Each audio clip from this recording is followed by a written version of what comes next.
That I can help you with. Who are we missing? We're missing Malcolm Trailer. Malcolm and Liam. Perfect. What's his right? Oh, Angel?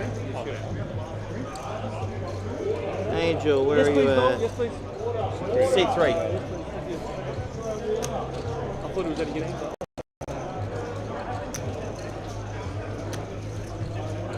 Where's Malcolm and Liam?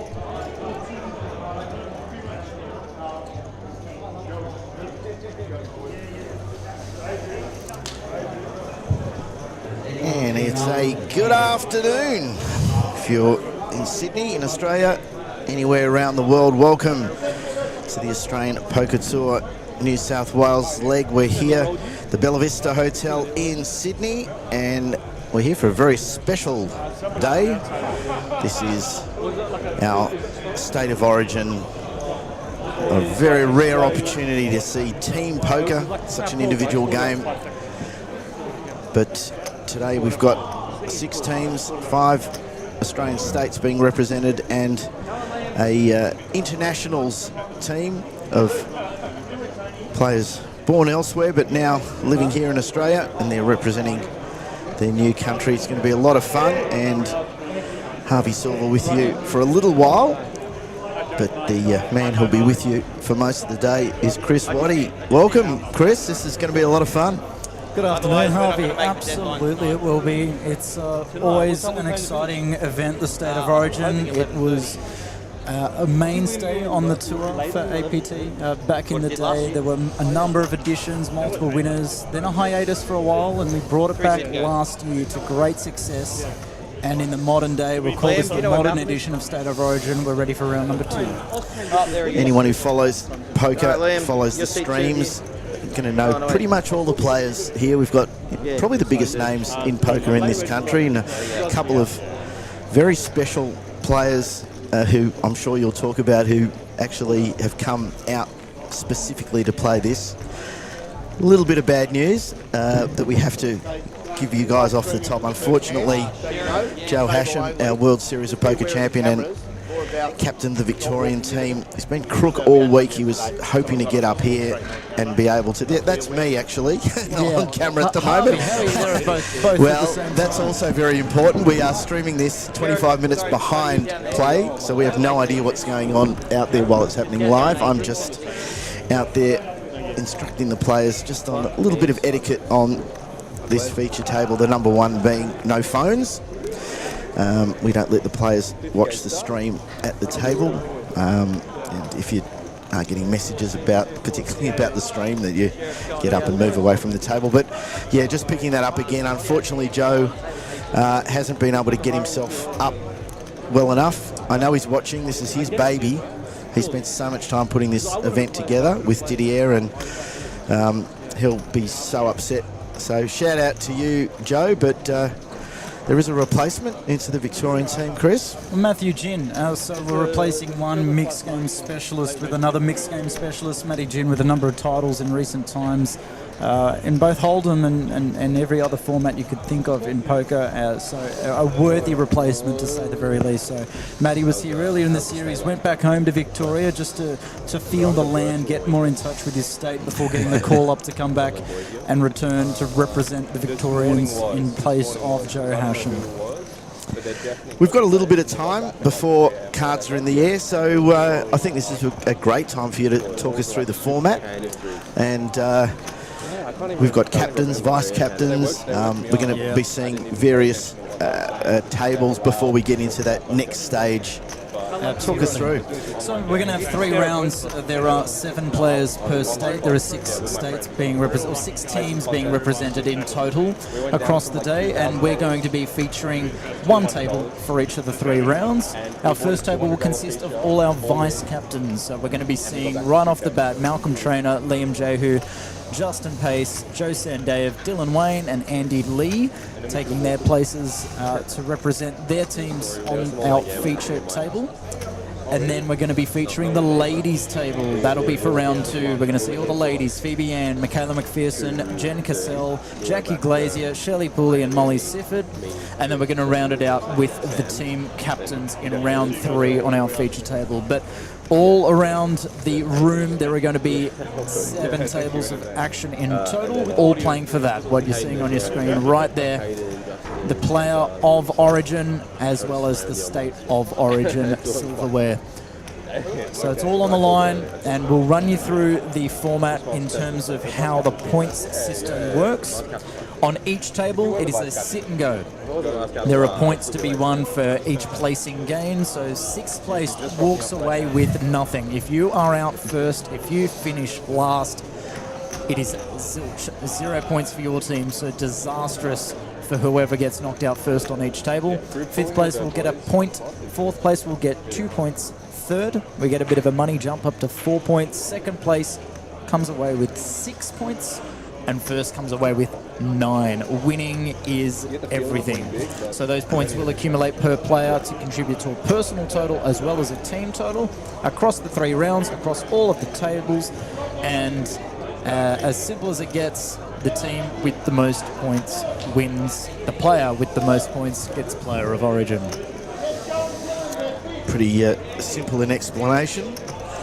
Gets a bit more complicated in practice, especially when it gets tight towards the end. And what we have seen in previous origins is not just barracking for your own player, but desperately barracking for other players to get knocked out. Anti-railing other players. We're going to see a lot of that. Well, we've got Tony Hasham here. Hopefully we can pick up the audio. This is the man in charge of the Australian Poker Tour, and again, one of his babies is this state of origin.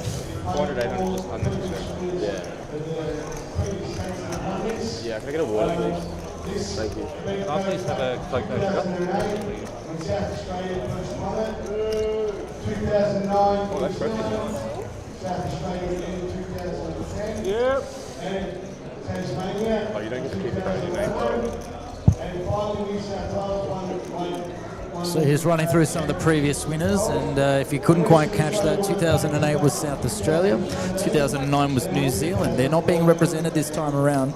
2010, South Australia again, 2011, Tasmania, 2012, New South Wales, and 2013, Western Australia, before our hiatus when they came back and did it again in 2024, Western Australia. Now, the defending champions aren't here this time around. They couldn't get a team together to make their way over to Sydney, so someone new will be crowned this time around.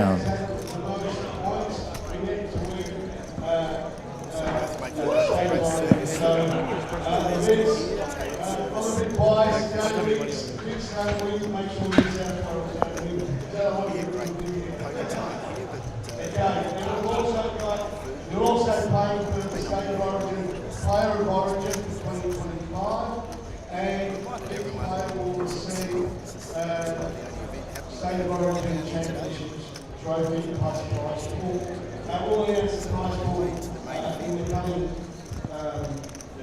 soon. Alright, I'll give you back to Bertie.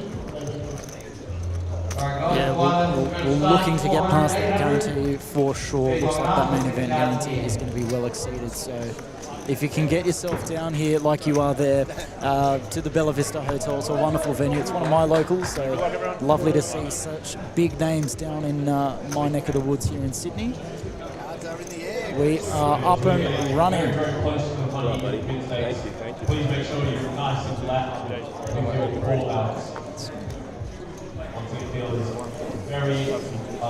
All right, it's time to concentrate on the felt. Chris, first hand.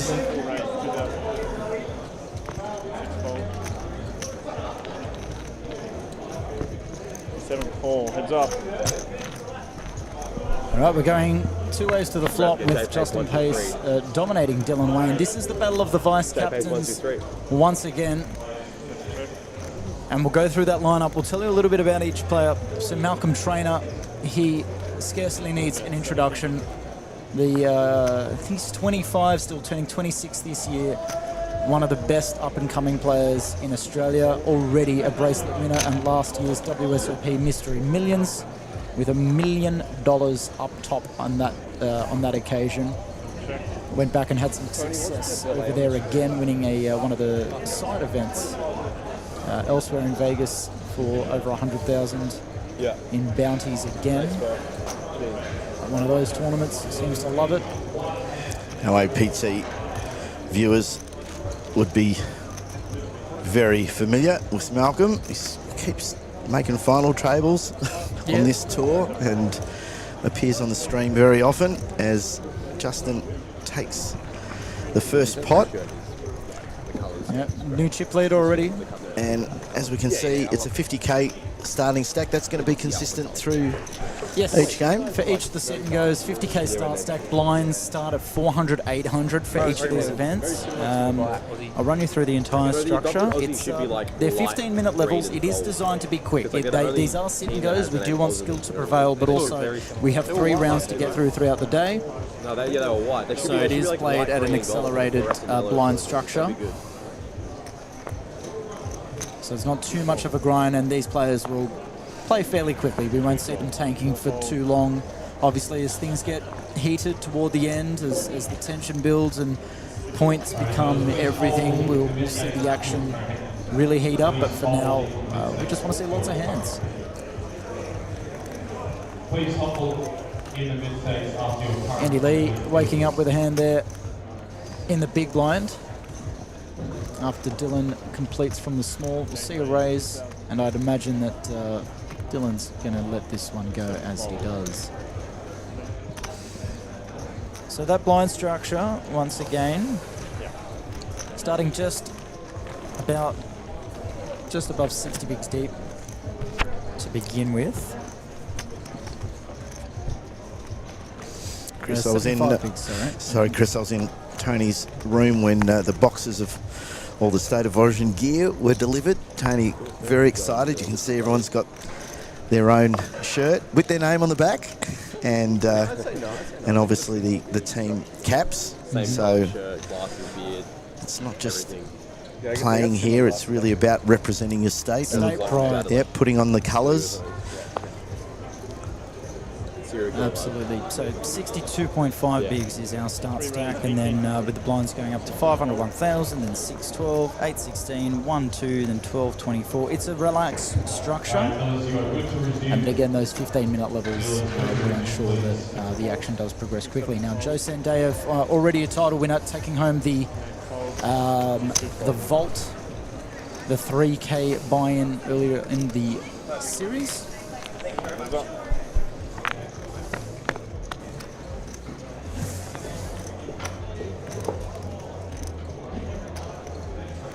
Really nice flop there for Joe, hitting the ace.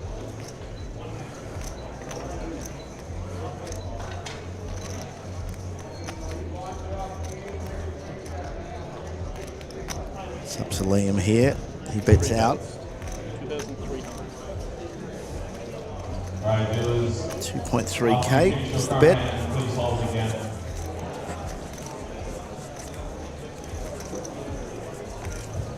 After you finish your current hand in the mistakes, please hold again. Joe happy to make the call. No backdoors, and knows that Liam opening from under the gun can have all the better aces. He hits his jack, but it is a club. Neither player holding a club. Might see the action slow down a little bit, but Liam's going to like this card as well, and does give him some showdown. But he's happy to check, maybe get to a river. But I don't think Joe's going to be too concerned by this club as well, and he might start to look for value with his ace.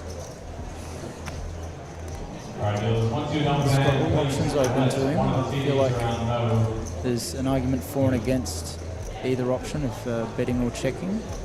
I do like him squeezing a bit of value here, and now with Liam turning that jack, he's got a hand that he can continue with. However, with just second pair, no club in hand, he's not loving this spot, but has enough to call off in case Joe's got intention of of turning his hand into a bluff, which we can see he's not. Repeating ace on the river now. Repeating 8 on the river now, sorry. And it goes check, check. Joe's going to be good. Nice little win there for Joe. As I say, the structure of this and the speed with which we're playing it, you're probably taking a few more risks. You're playing a few more marginal hands, I'd imagine. Chris, this isn't a long tournament where you can just keep folding and folding. It's a six-handed sit and go, so you're going to see a lot of wider opens. You're going to see some hands that early in a tournament with, you know, over 100 players, there will be differences between this and that. Think of this as a six-handed final table. It's a 6 max.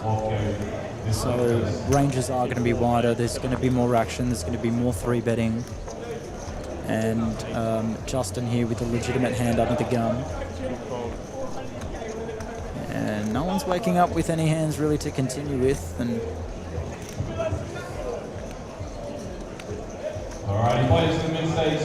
Liam's happy to take, I guess, the connectivity of the 5-3 off from the big one and defend. Players will play 1 man, 2 minutes. Wild cards most of the time in this spot. It's really hard to continue any sort of c-bet on that kind of board when this most likely goes check, bet, fold. Justin's eyes are just lit up there with that flop.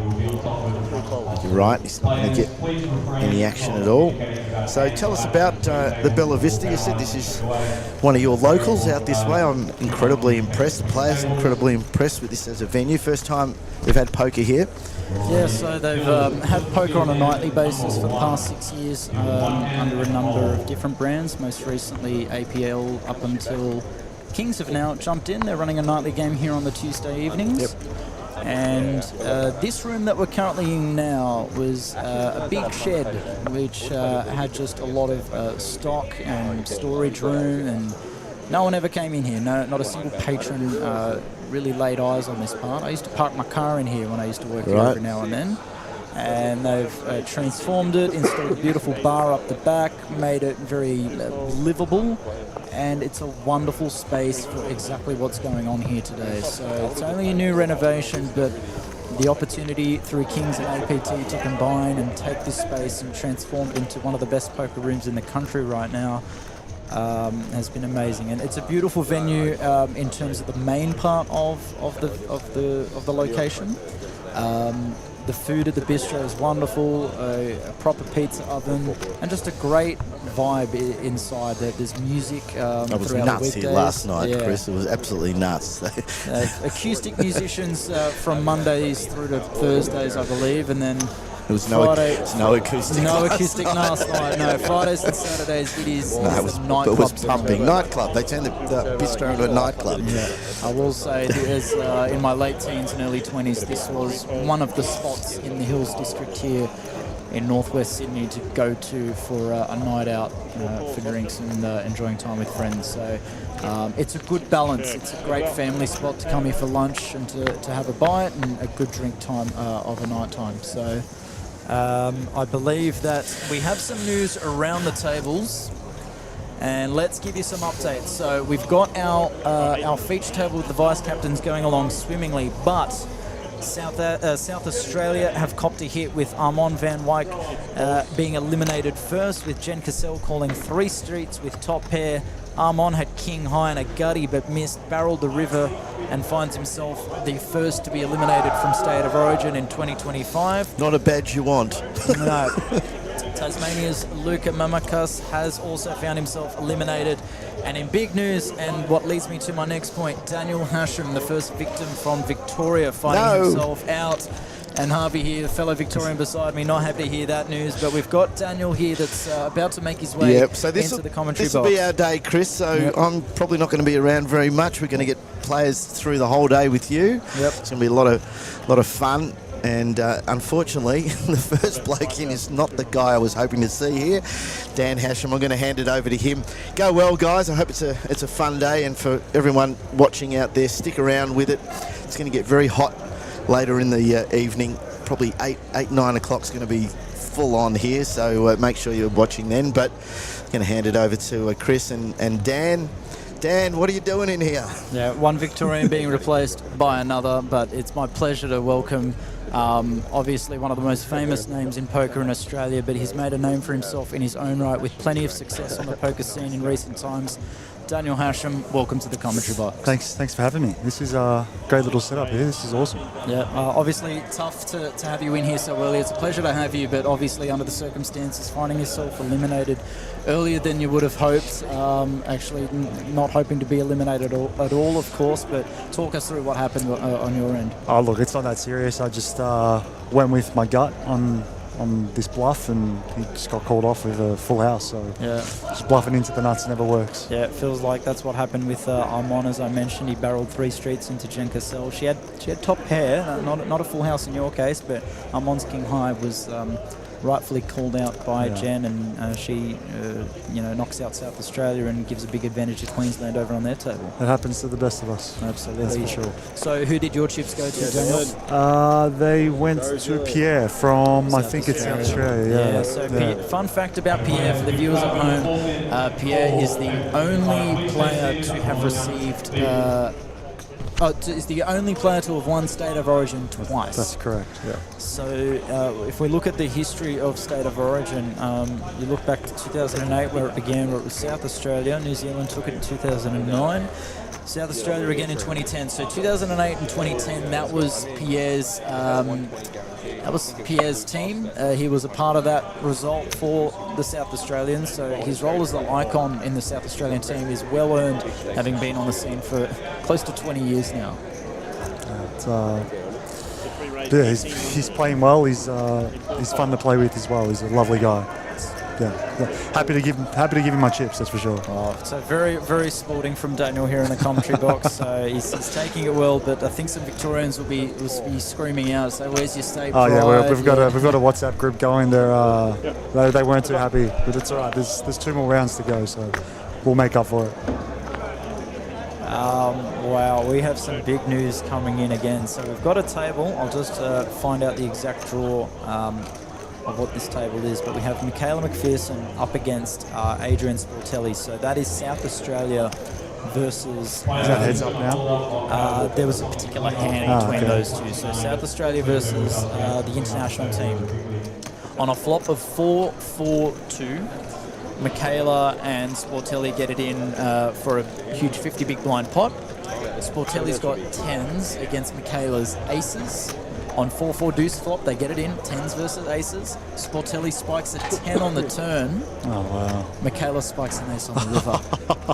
So Sportelli down to fumes, and it's a shame that we're not going to see Sportelli on either of these feature tables today, because he is absolutely incredible value. Have you had much to do with him this series? Have you seen some of his antics? I haven't seen his antics, but I've heard them, that's for sure. You can hear him from across the room. Absolutely. But he's all fun, man. He's fun to play with. He's fun to be around. We just have some more news coming in.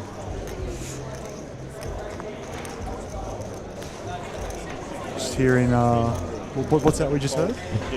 Not good news for your Victorians. Jackie Glazier, APL ambassador, has found herself an early elimination as well, so she might be joining us when she's ready to pop in and say hi. But Daniel, tell us a little bit about how your series has been other than this here at the Bella Vista Hotel. Your first time to this part of Sydney, I imagine. How's it been? Yeah, it's been the series. I haven't had too many results yet, but we've made day 2 of the main, which will be fun. It's tomorrow. Yep. But they've put on a great event here. I'm happy to be here. The setup's awesome. The venue's great. It's good poker, good people, and good to be around. Absolutely. And how's Dad? Have you spoken to him much? He's good. He was feeling a bit ill, so he couldn't make the trip. But he'll be looking forward to the next State of Origin for sure. Yeah, he's going well. He's okay. Yeah, well, we look forward to welcoming him back. We're saying that you've got Matty Jin now on the team, who's a mixed game specialist and one of Australia's. There's so many great Australian players, and he's up there amongst them. So definitely some worthy. For sure. Yeah, 100%. He gladly accepted the offer, and we're obviously happy to have him. He's a great player and also a great person. So absolutely a great guy. I can certainly vouch for that. Now we've got an interesting hand brewing here. Andy Lee from the international team looking to turn his gut shot draw into a bit of a bluff. So Joe continuing with top pair on the flop, and Andy's fired in a check raise. Thoughts on what you're seeing in front of you? So what's happened? So we've gone an open from Joe on the button, and Andy defending the 5-4 off in the big blind. Now he's Joe's flop top pair, and Andy's flopped the gutter. So did Andy check raise flop? Andy check raise flop. So it went check, bet 1.4, and then a raise to 4.5 from Andy. Joe's not going anywhere, that we know for sure. Not with that diamond on the turn, absolutely. Just a standard call here from Joe. That's what we're likely going to see here. Not going to be leaving him with a lot behind, actually. It'll be still fine. I don't think we might necessarily be seeing any wins on the No. Oh, well, yeah. Andy wants to triple barrel. I don't think in this hand, depending on what the river is, obviously. He's picked up some more outs on the turn, though. He's got a double gutter now. Well, if a 3 or 7 of diamonds peels off, there's going to be some fireworks, that's for sure. Well, it's hard to put Joe on diamonds if he gets there on the river. Joe taking his time as well here.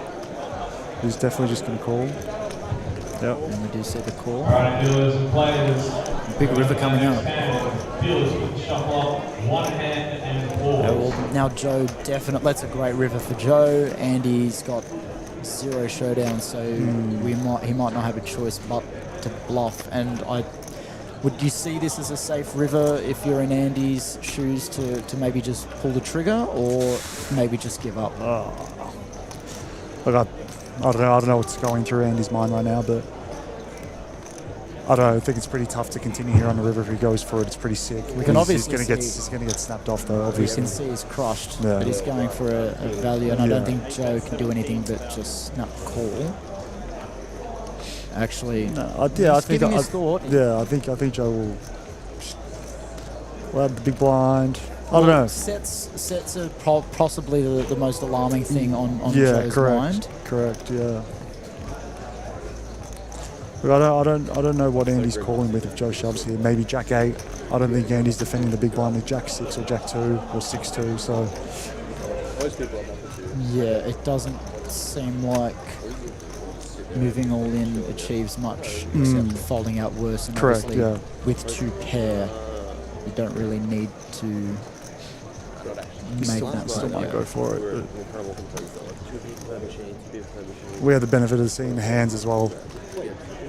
But yeah, I just don't see what Andy would have defended with out of the big blind that could. Oh, he puts it in anyway. But yeah, quick fold here. Why would that matter? Joe takes down a nice pot. Yep. Bluff gone wrong for Andy, but unfortunately on that occasion he's just run into it, so not much that can happen there. We'll bring you some more updates from around the room in just a moment. On a case-by-case basis, you'd be like, hey guys, you're being too... Joe on fire, as always. If there's a bunch of 5 or 6 people... Crushing the table. Maybe they're just trying to get people to play their own machine. It's a tough table there with Joe, Malcolm, Liam, Andy. Yep. It's really tough table. Yeah, so there's plenty of bust outs happening already. We're barely half an hour into play.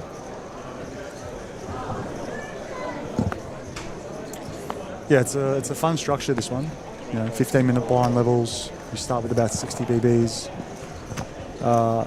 It makes for lots of action and lots of bust outs early. So. Yep. So if you're just joining us, welcome to State of Origin. It is the second edition since we brought it back from the COVID break. But it is edition number 8 overall. Our past champions, South Australia in 2008, 2009 New Zealand, 2010 South Australia again, 2011 Tasmania, 2012 New South Wales, in 2013 and 2024 it has been Western Australia back to back. And if you haven't heard, Western Australia are not being represented here. Couldn't make it possible for the team to get all together and make their way over to Sydney. So the defending champions are not joining us this time around. So we'll have a new title holder by the end of today. And Travis Endersby, the Western Australian and reigning player of Origin, unable to be here, of course, as well. So we'll see a new title holder for that. The only player here today in this field that has won a player of Origin in the past is James Obst from the South Australian team, and Pierre Uka is a double title winner, 2008 and 2010. Yeah, it's stacked with great players. This State of Origin event. Lots of really good players. Yeah, absolutely, and for good reason. You're amongst that field as well. What's next on your horizon in terms of the series coming up? We've seen APT announce 2 new series, one in October, one in January next year. Looking forward to those down in Melbourne, your hometown. Yeah, that'll be fun. For me personally, I'm thinking of heading to Barcelona in a couple of weeks to play the EPT series over there. Oh, awesome. And then Gold Coast and Sydney for WPT. So, yep. Yeah, the events just there's events everywhere. It's non-stop. Poker's going ballistic at the moment, so plenty of options to choose from, and yeah, lots of poker to be played, I guess. Absolutely. Well, Daniel, thank you so much for joining us here despite the early knockout. We know that we can expect you to go a lot further in the next couple of rounds. Okay, the VIX will bounce back. To the VIX crowd, they will bounce back. And speaking of VIX, one of your teammates is behind us, ready to jump in and join the action. Daniel, thank you so much for joining us and for sharing your time. And we now have a fellow Victorian, Jackie Glazier, making her way onto the mic. How great is that? I was thinking, Spanner went through my mind, but yeah, there's 41 catches. Unreal, wow. Just proper grinder. True grinder. Actual grinder. I mean, did go to Vegas, did play a bunch. Yeah.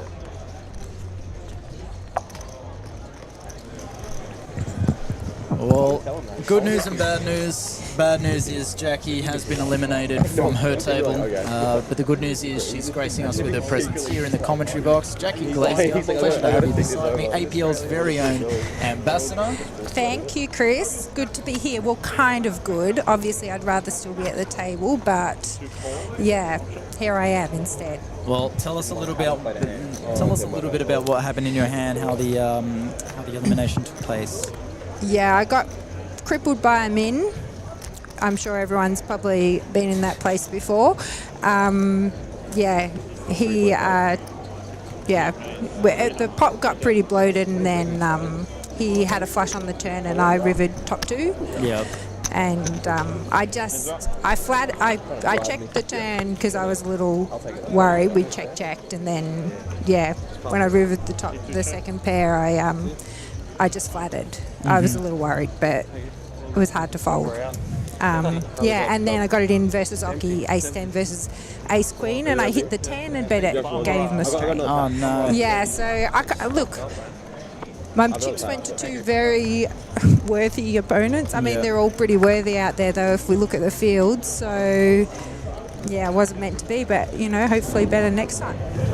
Well, absolutely. There's still 2 more rounds for you to get some vengeance and get some points up for the Victorians. So your table, just looking at it, you did have Oki Vogale, who had a deep run in the main event. He's just come back from Vegas with the best and deepest running Australian in the WSOP main event this year. So definitely no shame in being eliminated at the hands of that gentleman. No, I've been playing with Oki for way more than 10 years, maybe 15 years. Yeah, he's good friend as well, so I'm super happy for him, and he's running the WSOP. It was great to see him do that.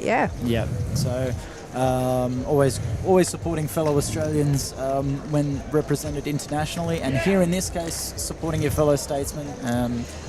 And speaking of which, Liam on the Victorian side with the 10-5 off, facing a bet of 10.5 against Malcolm here, who's just going with it. He's overbet pot after it went check flop with King 10 high. And it's looking likely to work. Sure. I mean, he does have the better hand as well. I'm assuming he does not. Whether he thinks that he has it or not, I think, he's obviously thought that Liam doesn't have it, which is correct. Yeah, that's quite fun, and it's a bet size that's so large, and you're targeting a big blind range that consists of plenty of hands that connect with that board on that kind of texture. So it's basically a sizing that says you need it. You need to have it. So your pair of six, a single pair is not going to be good enough. So That's a double gutter board. And that's just Malcolm for you. So sure, yeah, it's really hard to call there with any of the single pairs. Tough spot. So we are streaming on YouTube, we are on Twitch, and we are on Facebook, and we would love to have your interaction in the group chat. Sorry, in the comments. We're seeing it come up on our screen as a group chat. And Dean Cox, yes, where are the defending champions? We just mentioned a moment ago that the Western Australians unable to come to defend their title. They are our previous two winners. Would they just struggle to get a team together? Is that what actually happened? I heard some different, and not able to get over here in time, and some people in different places. So sure. And further city to travel from as well. So yeah. But it does open the door for a new champion. So in 2013, Western Australia won it, and then the next edition was 2024 when Western Australia won it. So we'll have a new champion for the first time in over 12, 13 years. So look, it would be great to see Vic finally get a win. We kind of always do really consistently well, but just not well enough. Yeah, always there and thereabouts. It's kind of there's a few comparisons to be made. If there's any cricket fans out there in the Big Bash, I think almost every team has won a title except the Melbourne Stars, and the Melbourne Stars, always go deep. They always have a strong team. They always have these big names, and they just never win a final.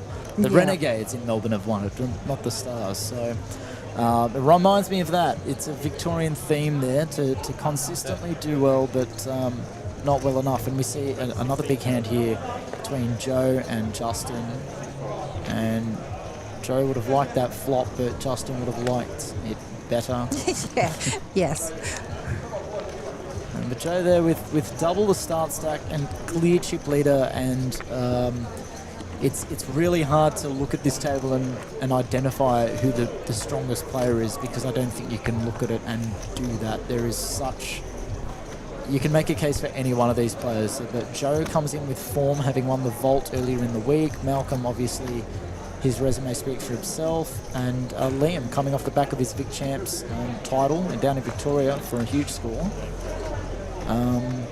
Yeah, I mean, it's an absolutely loaded table, but they kind of all are. Even when you're walking around the room and you're looking at the tables, there's so many new up-and-coming players that are just so fierce, and then you've got all these really seasoned, experienced legends as well. You look at all the tables, and it's just great to see the diversity in across the tables, but everyone's either super experienced or just really on their game right now. Absolutely. And it's an interesting turn card here for this hand. Joe turns a pair, Malcolm turns a flush draw, I suppose, and with a slow played flop, might be cheap enough for both players to get to a river. Malcolm's got the 2 overcards and the Jack of Diamonds in his hand. Pretty hard, mate. That was so loud. And there's plenty of fun being had around the tables. That's the main thing. It's a fun day. Was it? How was the vibe of your table? How long? Yeah, our table, excluding me actually, I was the only one that didn't do it. Our entire table started drinking, I think, before a hand was even dealt. Oh, great. So, yeah, they're obviously really serious. And then the person that didn't drink got eliminated first. Drink responsibly, not to promote. Look, I think there's a lesson learned for me there. I should have got on it. Well, you're at the wonderful Bella Vista Hotel with some incredible wait staff making their way around the room, taking care of all our players, and a wide selection of food and drinks on offer. So if you are in the area and you haven't come down here yet, please come down here. Yeah, it is a great venue. Nice river cut there for Malcolm as well. Yeah. And Joe, he is good enough to to make a call if Malcolm's bluffing here. So I don't know what Joe's going to end up with in terms of a decision here, because he has all options open. We could he could find a raise here for all we know, and that might work. And then Malcolm would be good enough. Found the fold.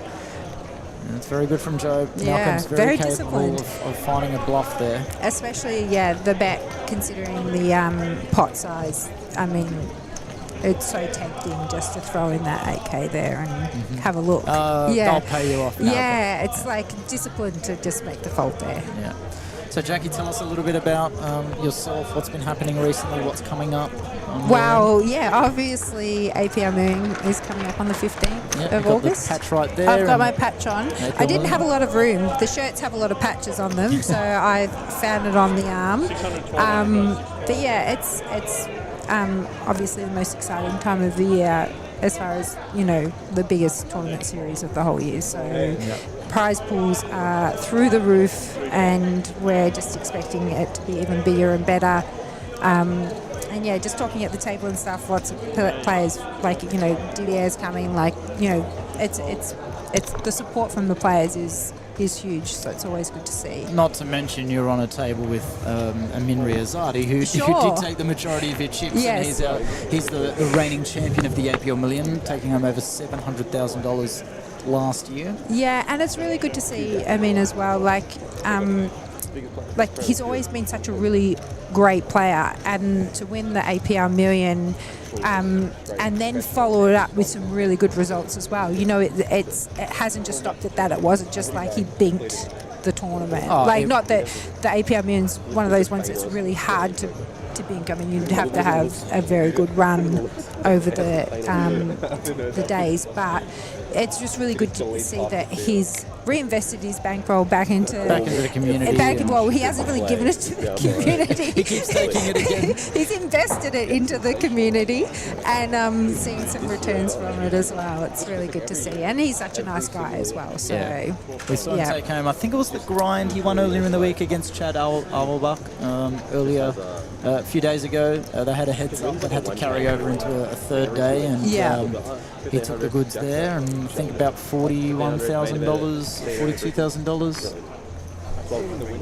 It's always just like him doing this, he's always got his hands in the air, but it's actually just inevitable. Michelle and him were just like, I heard the story about that, because I think it went super late, and then they had to come back the next day, and I think there was a discussion between them before they came into the venue whether they were to do a chop or not. But Amin wanted to play it out. Amin wanted to play. Him and Chad are close, and they wanted to battle together. That was the story. So Amin, obviously the reigning champion, and Malcolm, as we see on the table here, he came fourth in that APL Million main event last year. So there's plenty of talent there, and like we said, Amin, not only the reigning champion, but in the link to APT, he had an APT patch on when he won the title. So it's kind of a collaboration between the operators, APL, APT. There's great poker going around everywhere, WPT, WPT League. And plenty of other operators down in South Australia. You've got Stacked, you've got Matchroom, SPT, Gambia Poker. There's an overflow of incredible operators and an incredible staff around the country that help make this possible for the players to have these opportunities to play for massive prize pools, and they just love it. Look, I agree, and I think that poker in Australia is so healthy at the moment, and just even the support that I feel like the operators are kind of trying to extend to each other. We're trying to create that environment where it is about the player. It's not about trying to, win out at your competitors. Like, there's space for everyone at the moment, and I think we're just trying to work as much as we can between everyone just to, with scheduling and all those sorts of things. It's really, really good to see, because, if the operators aren't doing that, it only hurts the players. Absolutely, it's cooperation that just benefits everyone, and we can see things going on in the background. There's some celebration between the South Australians in back of play. I saw that. It was, I didn't see it. I was down on the table when that actually happened, because obviously the delay. I think it was 10s versus aces, and the 10s turned a set. And yes, that was Michaela and Sportelli. We did hear about that. It was aces versus tens on a 4-4 deuce flop, 10 on the turn, ace on the river. Yes. But yeah, that's probably the quietest I've ever heard Sportelli, to be honest. No. Oh, that's sad. And definitely not the loudest I've ever heard Michaela. She's actually quite, she loves the game so much. And yeah, good to see her celebrating. So, some other news. We have Romain Morvan for Queensland.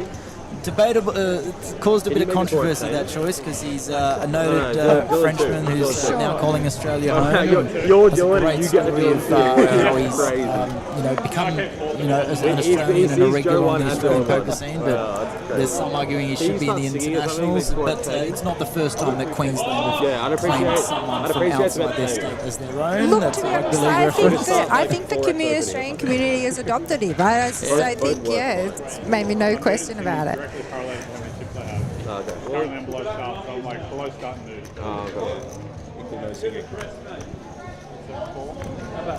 So, as players bust in the background, so Romain has been eliminated, and also two-time WSOP bracelet winner James Obst as well has found himself on the rail. So, Jackie, we've got you in at the moment, and as players get eliminated, we're going to be welcoming some more as part of the rotation.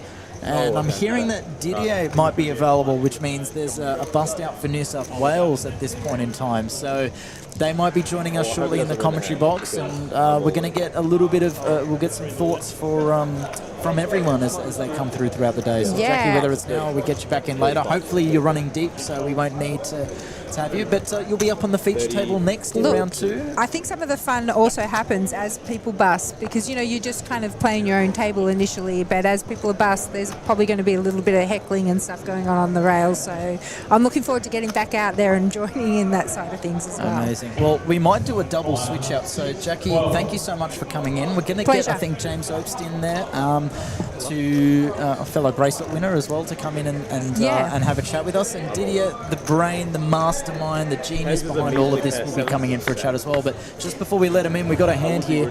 Liam J with the 10s finds top set on that flop up against Dylan Wayne, the 7s. Liam is at risk. And he's drawing to a 9. There's a gut shot opportunity here for Dylan to steal it from behind. And it bricks out for Liam to find a huge double up, and that's important for the Victoria. Liam, yes. I was secretly not secretly, internally very barracking then, but yes. Fade the 9, fade the 9. Well, thank you so much for coming in, Jackie. We'll see plenty of you throughout the day on this feature table next up, and all the best for APL and the APL Million next this month. It's already August. Yes, so thanks, Chris. All the best. Thank you, Jackie. APL Ambassador Jackie Glazier joining us here in the commentary box. She'll be up on our feature table for round 2 with all the ladies being represented. And right now we're gonna switch it over. We're gonna hand it over to James Obst and Didier Guérin coming on in to grace you with their luscious dulcet tones. Come on in, guys. It's a good real song. It's just it is. It's just a good pump up song. Same with a milli. Oh, you know all about that. Absolutely. That's right up your alley. Right up his alley. 2 raised, 2.5. Your personal sound. A milli. Tell you what, last year in Vegas, that song was on repeat. On repeat? For a day. And then it got old. Yeah, it does get old. Midnight, and it does get old. And then it was 2 milli. That's next year. Heads up. Actually, no, it was more like 700K. Yeah. Good old Uncle Sam. Praise Uncle Sam. Good guy.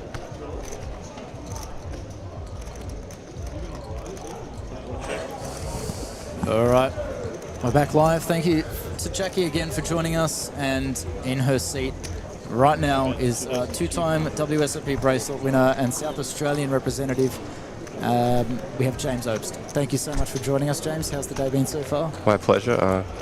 Contributed 0 points to my team, so feeling pretty good about that. That's unfortunate, but there's still 2 more rounds to make up for that. And we got Joe Sandeyev chip leading this table for your team, so he's a strong chance of going deep here and making up for it. But tell us about how your elimination came about. I think I got a bit fruity today.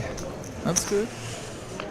Got to try some things, play a natural game, Probably. But how fruity are we talking? think I chose the wrong guys to try to run some bluffs through. But yeah, this wasn't really the table for me to play how I played, I think. So this is your table here. So you had Henriksen, the new captain of the Victorian side in seat 1. Molly Sifford, seat 2. Michelle Onunu from Queensland in seat 3. Noel Jaber from the Internationals in seat 4. Yourself in seat 5 for South Australia. And Cooper Felton for New South Wales in seat 6. Who got you? I'd say Michelle got me in the biggest part that I played. Yeah. Was quite unnecessary. Too fruity, as you said? Yeah, I think so. Yeah. And probably not having played with Michelle much, I think a lot of people would tell me I should have seen it coming that he may not give me much respect. Oh, no. No, Michelle is his own man. He bows down to no one, I would say. So, yeah, if you're expecting respect from that gentleman, you're expecting too much. Michelle is a great player in his own right and knows how to hold his own and won't give in easily. Yeah, it might have just been influenced by the 9 points up top. I think I wanted to play for first. Yeah, 9 points up top. We'll remind you of the points system for those just joining into the stream. First place comes away with 9 points. Second gets 6. Third gets 4. Fourth place gets 2. Fifth gets 1. And 0 points for last place. So not great if you finish last, and this is not a good sight for the South Australian. Seeing Joe putting pocket 8s behind, as we can see on screen, against Andy Lee's pocket 10s. Andy is significantly shorter stacked. He's got just about the 20k versus Joe's 90. So, and it comes clean so far for Andy. He's got backdoor hearts covered as well. Needs an 8 and an 8 only on the river. Oh boy. Big Joe. And that is a cruel blow for the international side. Andy Lee eliminated on the river. His pocket 10s spiked out by Joe's 8s. How does that make you feel as a South Australian seeing that river drop? Yeah, I sent a message to the group chat. We might need a few 9s because we've got a couple zeros on the board already. So get after it. Dressed in red today, and it was the red 8 of hearts on the river to hand Joe a substantial chip lead and guaranteed points, at least 1 in the bank now for South Australia on this table here. A little chocolate to Yeah, we've got some stacks in the room now, so we're still in this big time. So in the end, was it Noel that got you? Yeah, Noel got my final chips. He's strutting around the room telling everyone about it. Yeah, and I've just received a text message saying Noel Jaber, who is quite proud of busting James Oakes, will come in. So he's going to be taking your seat. He was really upset to have to fold an underpair to me on an ace. Ace, king, queen, 9 board. Yeah. After I raised under the gun and bet through. And he was telling me that he had the pocket pair under the 9 and really Noel's a great character, so we look forward to having him in. So I'm assuming on that note that he might have been eliminated as well. So knockouts galore, and we can see why there's just plenty of action. Dylan getting his last 4.8 in the middle. And he's ahead at this stage. Needs to fade a number of cards, but does so successfully. Finds a double, but still playing sub 10 bigs. If I actually had a deuce or a 3 there, that would have been about. Now, there are particular players in the field that you're not looking forward to coming up against. Let's look ahead to your next round, James. You've got... I'm going to skip past you. Oh no, you're here. So you're going to be on table 7 in round 2. So you're going to have Tristan Pace to your left, Liam Jehu, who we're seeing on stream at the moment. He'll be in seat 3. Angel Relin, the international, in seat 4. Didier Guérin in seat 5, and Dylan Wayne in seat 6. Is there a danger that you're least looking forward to on that table? I think I'm just going to come after Didier pretty hard. Yep. Just have a feeling he doesn't want to risk having to show down a light call, so I might try to bluff through him a bit. Yeah. And no, I should do some player research for this one because I'm not too familiar with everyone, but obviously Liam's a great young player, so I'll have to show him a lot of respect. You've got him here on the screen in front of you. He's also just coming off the back of a Vic Champs victory in the main event there.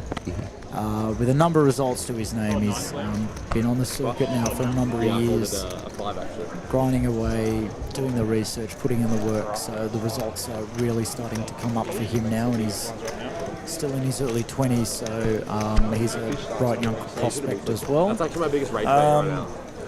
Angel, Mexican pro, married to our very own Lynn Gilmar, WPT anchor. Just 3-bet range when that happens. I guess there's no soft tables when you look at this field. You're not gonna look at this and go, oh, that's easier. But we're looking at round 3 it's table. my biggest. No, but like 15 effective of that. Like we're talking like they're over 40 effective. And it's like they'll 3x and they see everyone else is being cooked. Just gotta go.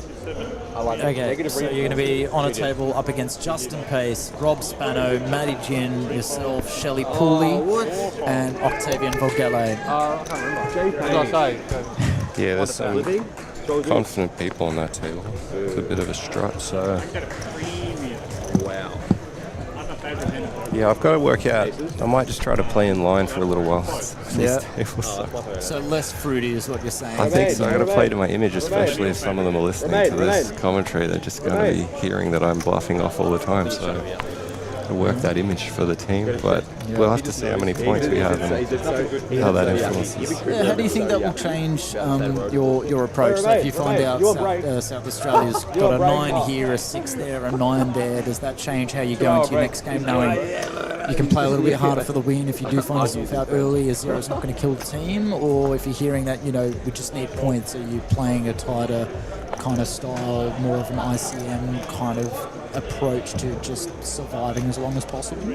Yeah, I think maybe one of the ways I adjusted poorly in the first game is, like, if you view the 9 points as critical and see it as a top-heavy point system, it doesn't necessarily mean you have to be getting it all in with the marginal edge. Like, if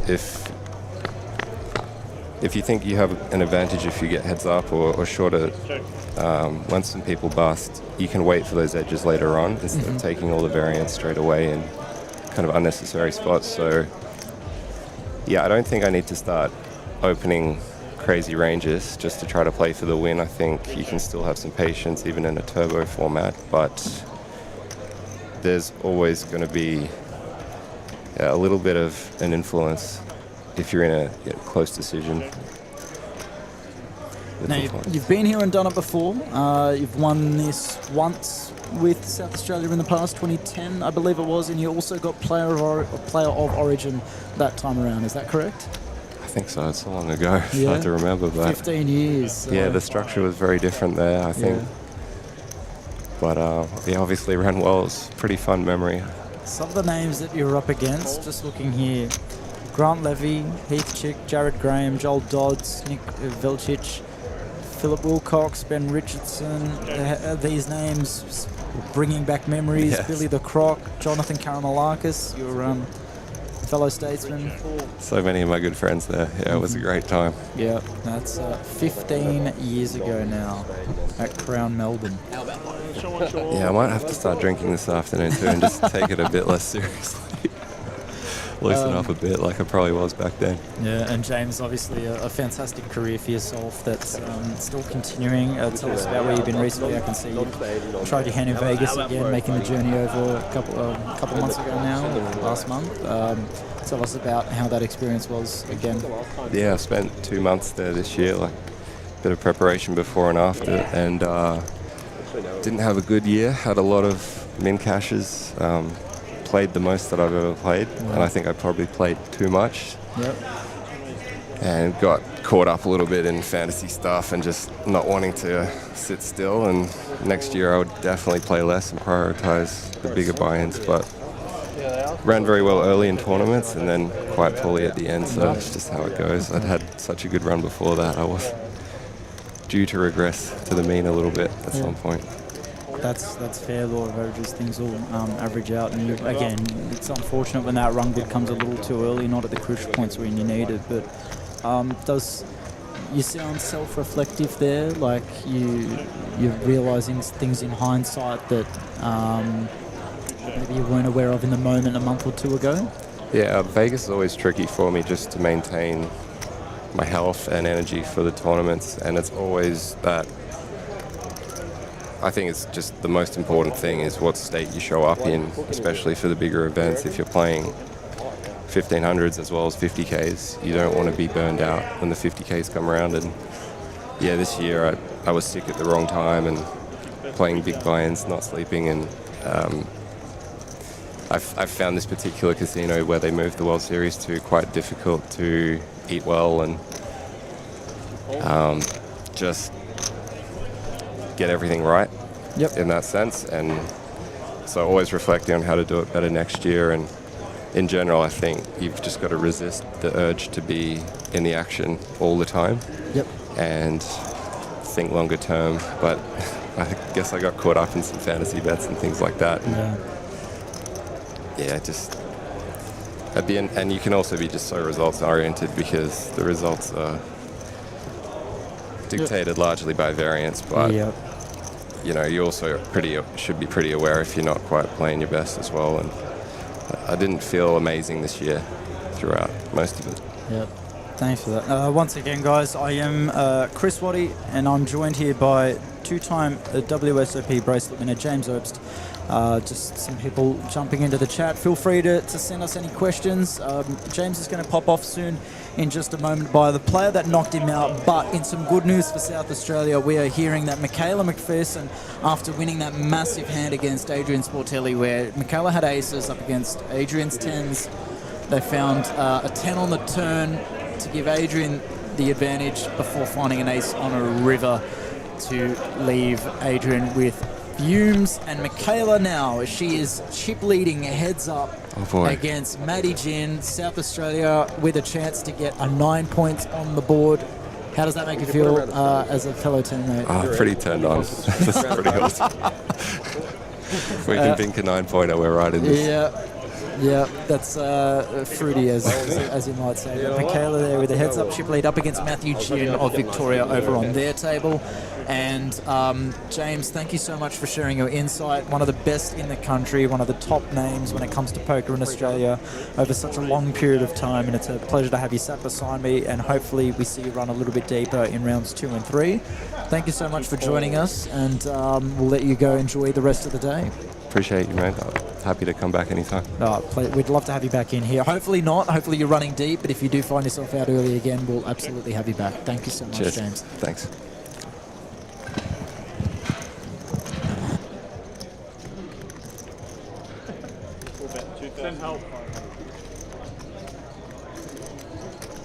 Put it in dead versus me, obviously. All right, as James heads out, we have the person that knocked him out about to make his way in, Noel Jaber, part of the Internationals team. A late addition after Raymond Kassam couldn't quite make his flight back to Sydney in time.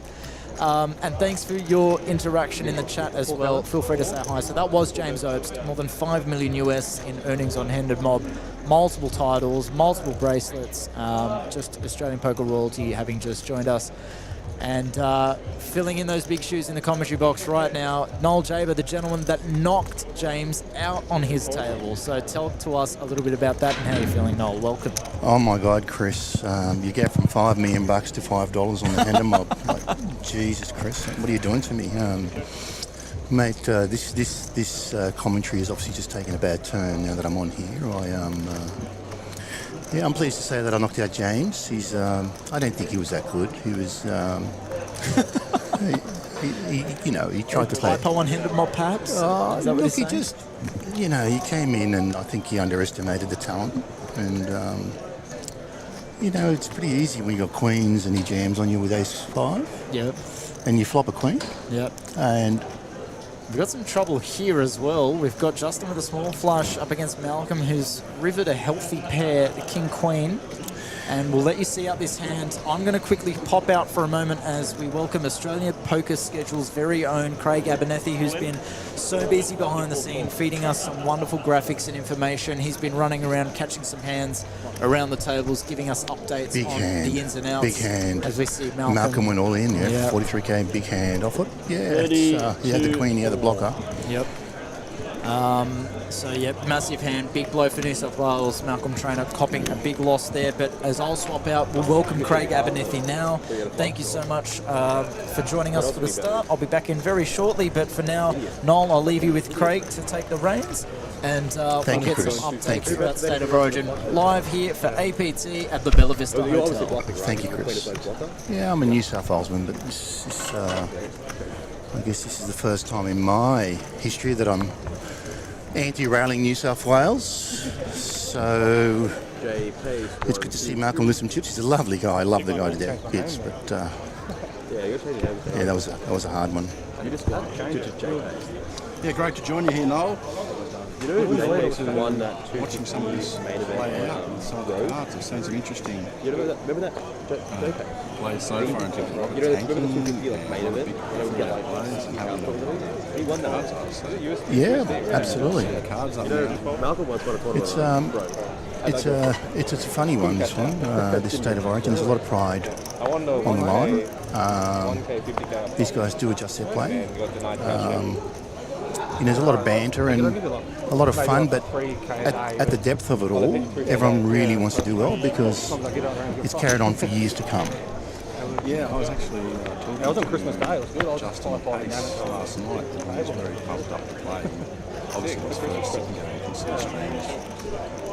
Malcolm Traynor, who needs no introduction at all. He's my favourite. And then, Joe Sandu, Dylan Way, he wouldn't have played many of these players being, from Tasmania. He sit on the APL circuit and he comes up for the APL million and stuff. But, too many times against these guys, and he's really looking forward to it and pumped up, and it looks like he's going pretty well, holding his own. He certainly has. He's done really well this year. He's a lovely guy. He's really lovely to play against. On the table, he's always a gentleman, very composed, and you can just genuinely tell that he's a decent guy off and on the table, like most of these guys are. We had a good dinner last night, and it was just lovely. It was just lovely seeing people from all over Australia come together. A lot of them are just looking forward to the catching up to guys like Jonathan Karamalakis, who hasn't played full time for a few years. He said last year, he's come back from out of retirement just for the State. That's right. Yeah, he did say that. Had as much enthusiasm this year, and you're asked him to be captain once again. So what a pick! Yeah, he said 5 years. 5 years hiatus. And we have a bit of a bug to pick with him because he put us at $6.50. Here we go, all in. Yeah. Classic flip. Ace King versus fives. Malcolm obviously with the Ace King at risk. You're pathetic. One of my favourite commentators, Corey Van Jay. It's a fair fight. Yeah, fair fight. Dylan's going to get 2 6 diamonds. Not so fair so far. And any jack, any king, any ace. Great shot now, and we'll hit it. Yeah. He does it. That's that. Not like that. Malcolm, eh? Mr. Run Good. Have you seen him? He's got a channel where he does the poker. Yeah, him and his girlfriend. So he's Happy Whale on Instagram for his poker stuff, and then his Happy Whale punts. That's right. Yeah, I was a guest appearance for his Happy Whale punt the other day. We played the machine, and those two have some luck, as you can just see there, that Ace King one. And the machine that we played somehow decided to say, "Yeah, these guys are playing. I'm going to pay." Yeah, the whale is strong. Yeah, I often say when the machines where you need to get the 3 coins or whatever, if it hits that last reel, that's like a riveted. He's just riveted. Look at the smile on his face. He's loving it. He's a classy guy. He really is. He's got lots of talent. He's a good-looking guy, lots of talent, and. He's got some wins already, so he's on the way up. There's a lot of good-looking blokes on this table, I'd say. Look at them all. Look at Wayne. I can't wait for him to start singing. Yeah. Here we go, sixes. 6 check. See what happens here. Looks like him open, then Joe's defended here. Yeah, Jade won't defend too wide from here because he's got 123k. He's going to keep that because the points are so important here. Pretty easy to continue from Malcolm and takes it down. Yep. I'm not sure if you guys know the point structure, but I'll go through them very quickly with you in a second. You can see one of last year's champions from the Western Australian team in the chat. Dean Cox, shout out to you, mate. Shame WA couldn't field a team this year, but I'm sure we'll see you in the future at the events coming up, obviously the APL Million and things like that. So, as a lot of these players, pretty much playing full time and go straight back to back. Have you got the points up there now? Yes, I certainly do. So, if you come first, you get 9 points.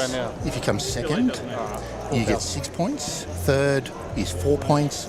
Fourth is 2 points, and fifth is 1 point, and fourth, 6 is 0. So I managed to get 1 point for my team. I come fifth. A lot of my team's still in there at the moment. So you got a point. I know Lachlan Clee was on this year. He did not score a point. Doesn't matter. He already had. There you go. Being the rectified this year. And Bern actually tipped him as the player of Here we go. Origin. We got an all in. We got all in for 8,500 with Dylan versus Justin Pace, King Fall. For the ace 5 to hold for Okay, so there's outs for both. Queenslanders in the chat. Get ready to hold here. Oh, it's getting closer. Is there a queen on the river, you reckon? Chop it up. Oh, is the ace going to hold? Oh, ace is going to hold. Okay, so we lose. Yeah, double. Yeah, queen bad for you. So, 7 good for you. Well done there. Or 7 okay. I'm going to just jump back out and let Chris guys, take over. He's very capable hands to Nice to have a chat. with you. And we'll see you soon. Be in and out throughout the day. Absolutely. We need to fix this up.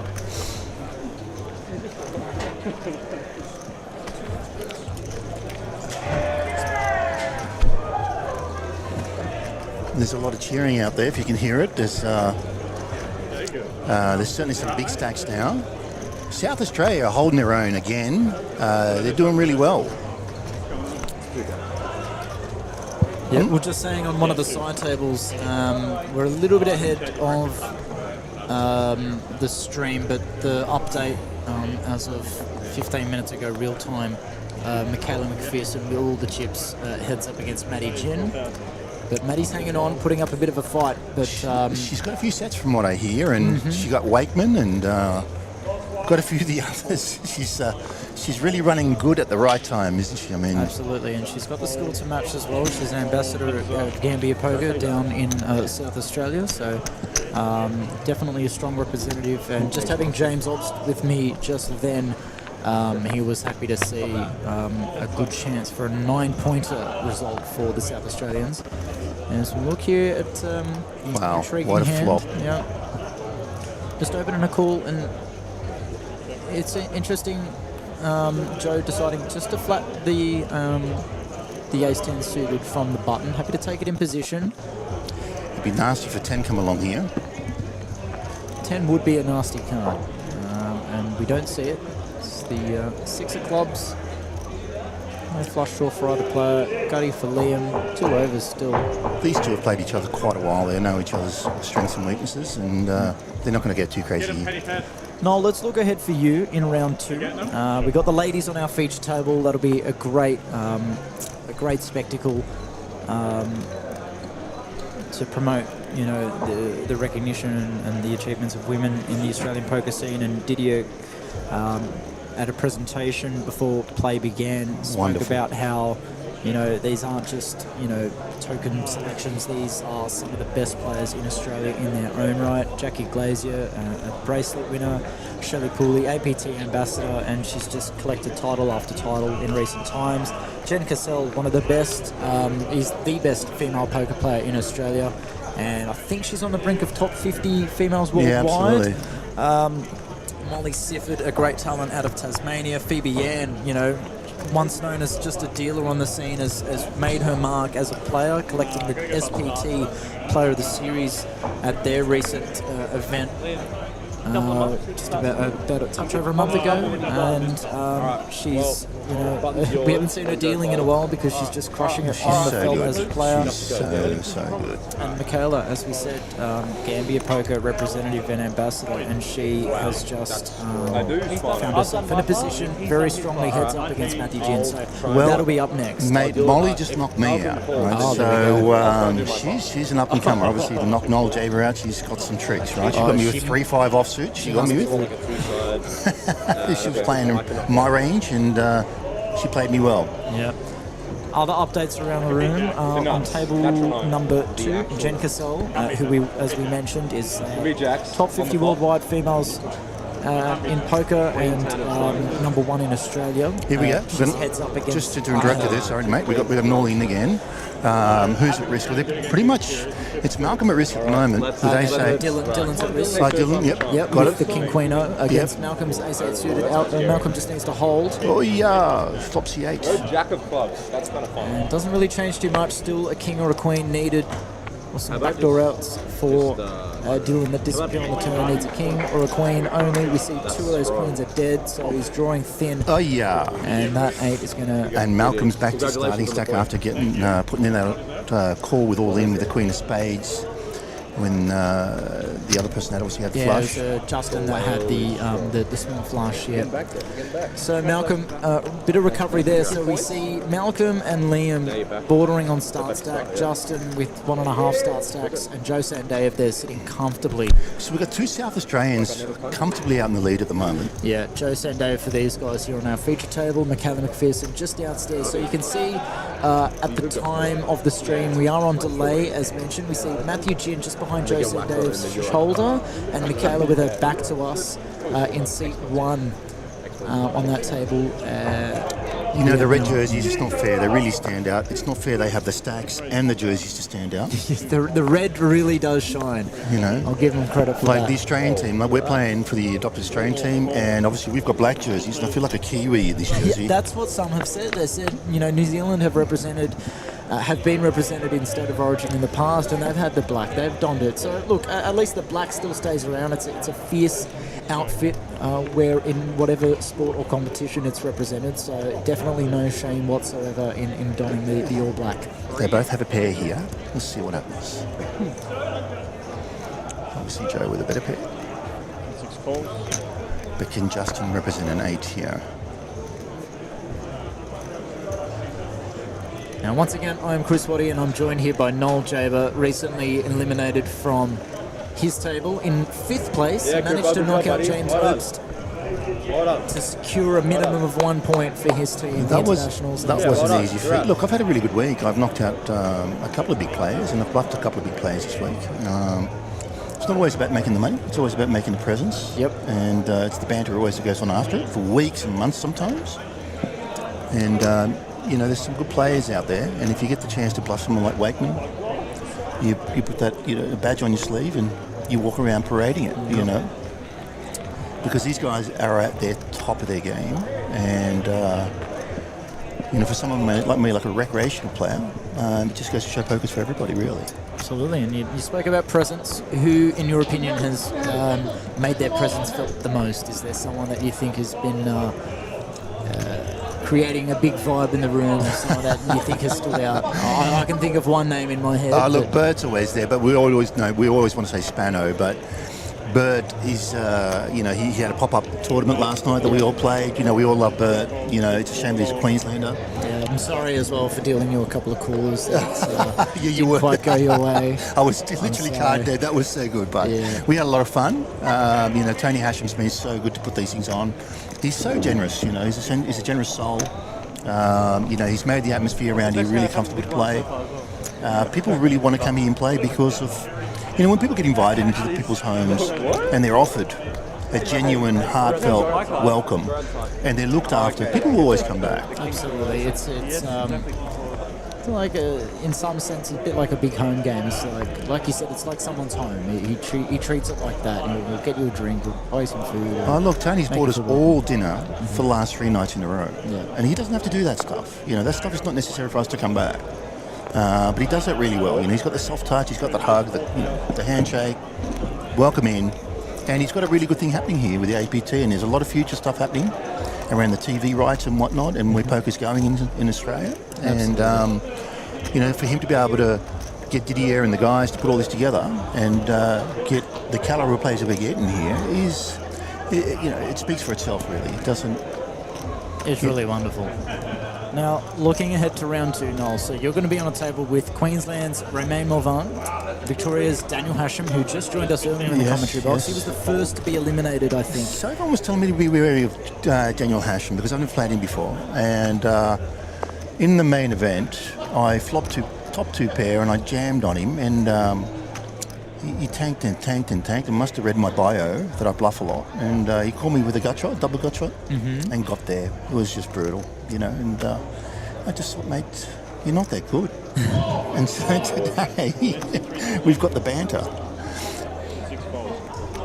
Right, we have an interesting one here. We have Liam opening the 8s, Joe 3-betting, I think it was the King 10 off, and then Liam sticking it in the middle, putting Joe to the test, and Joe having to fold the King 10. So well played by Liam, putting the aggression on maximum pre-flop.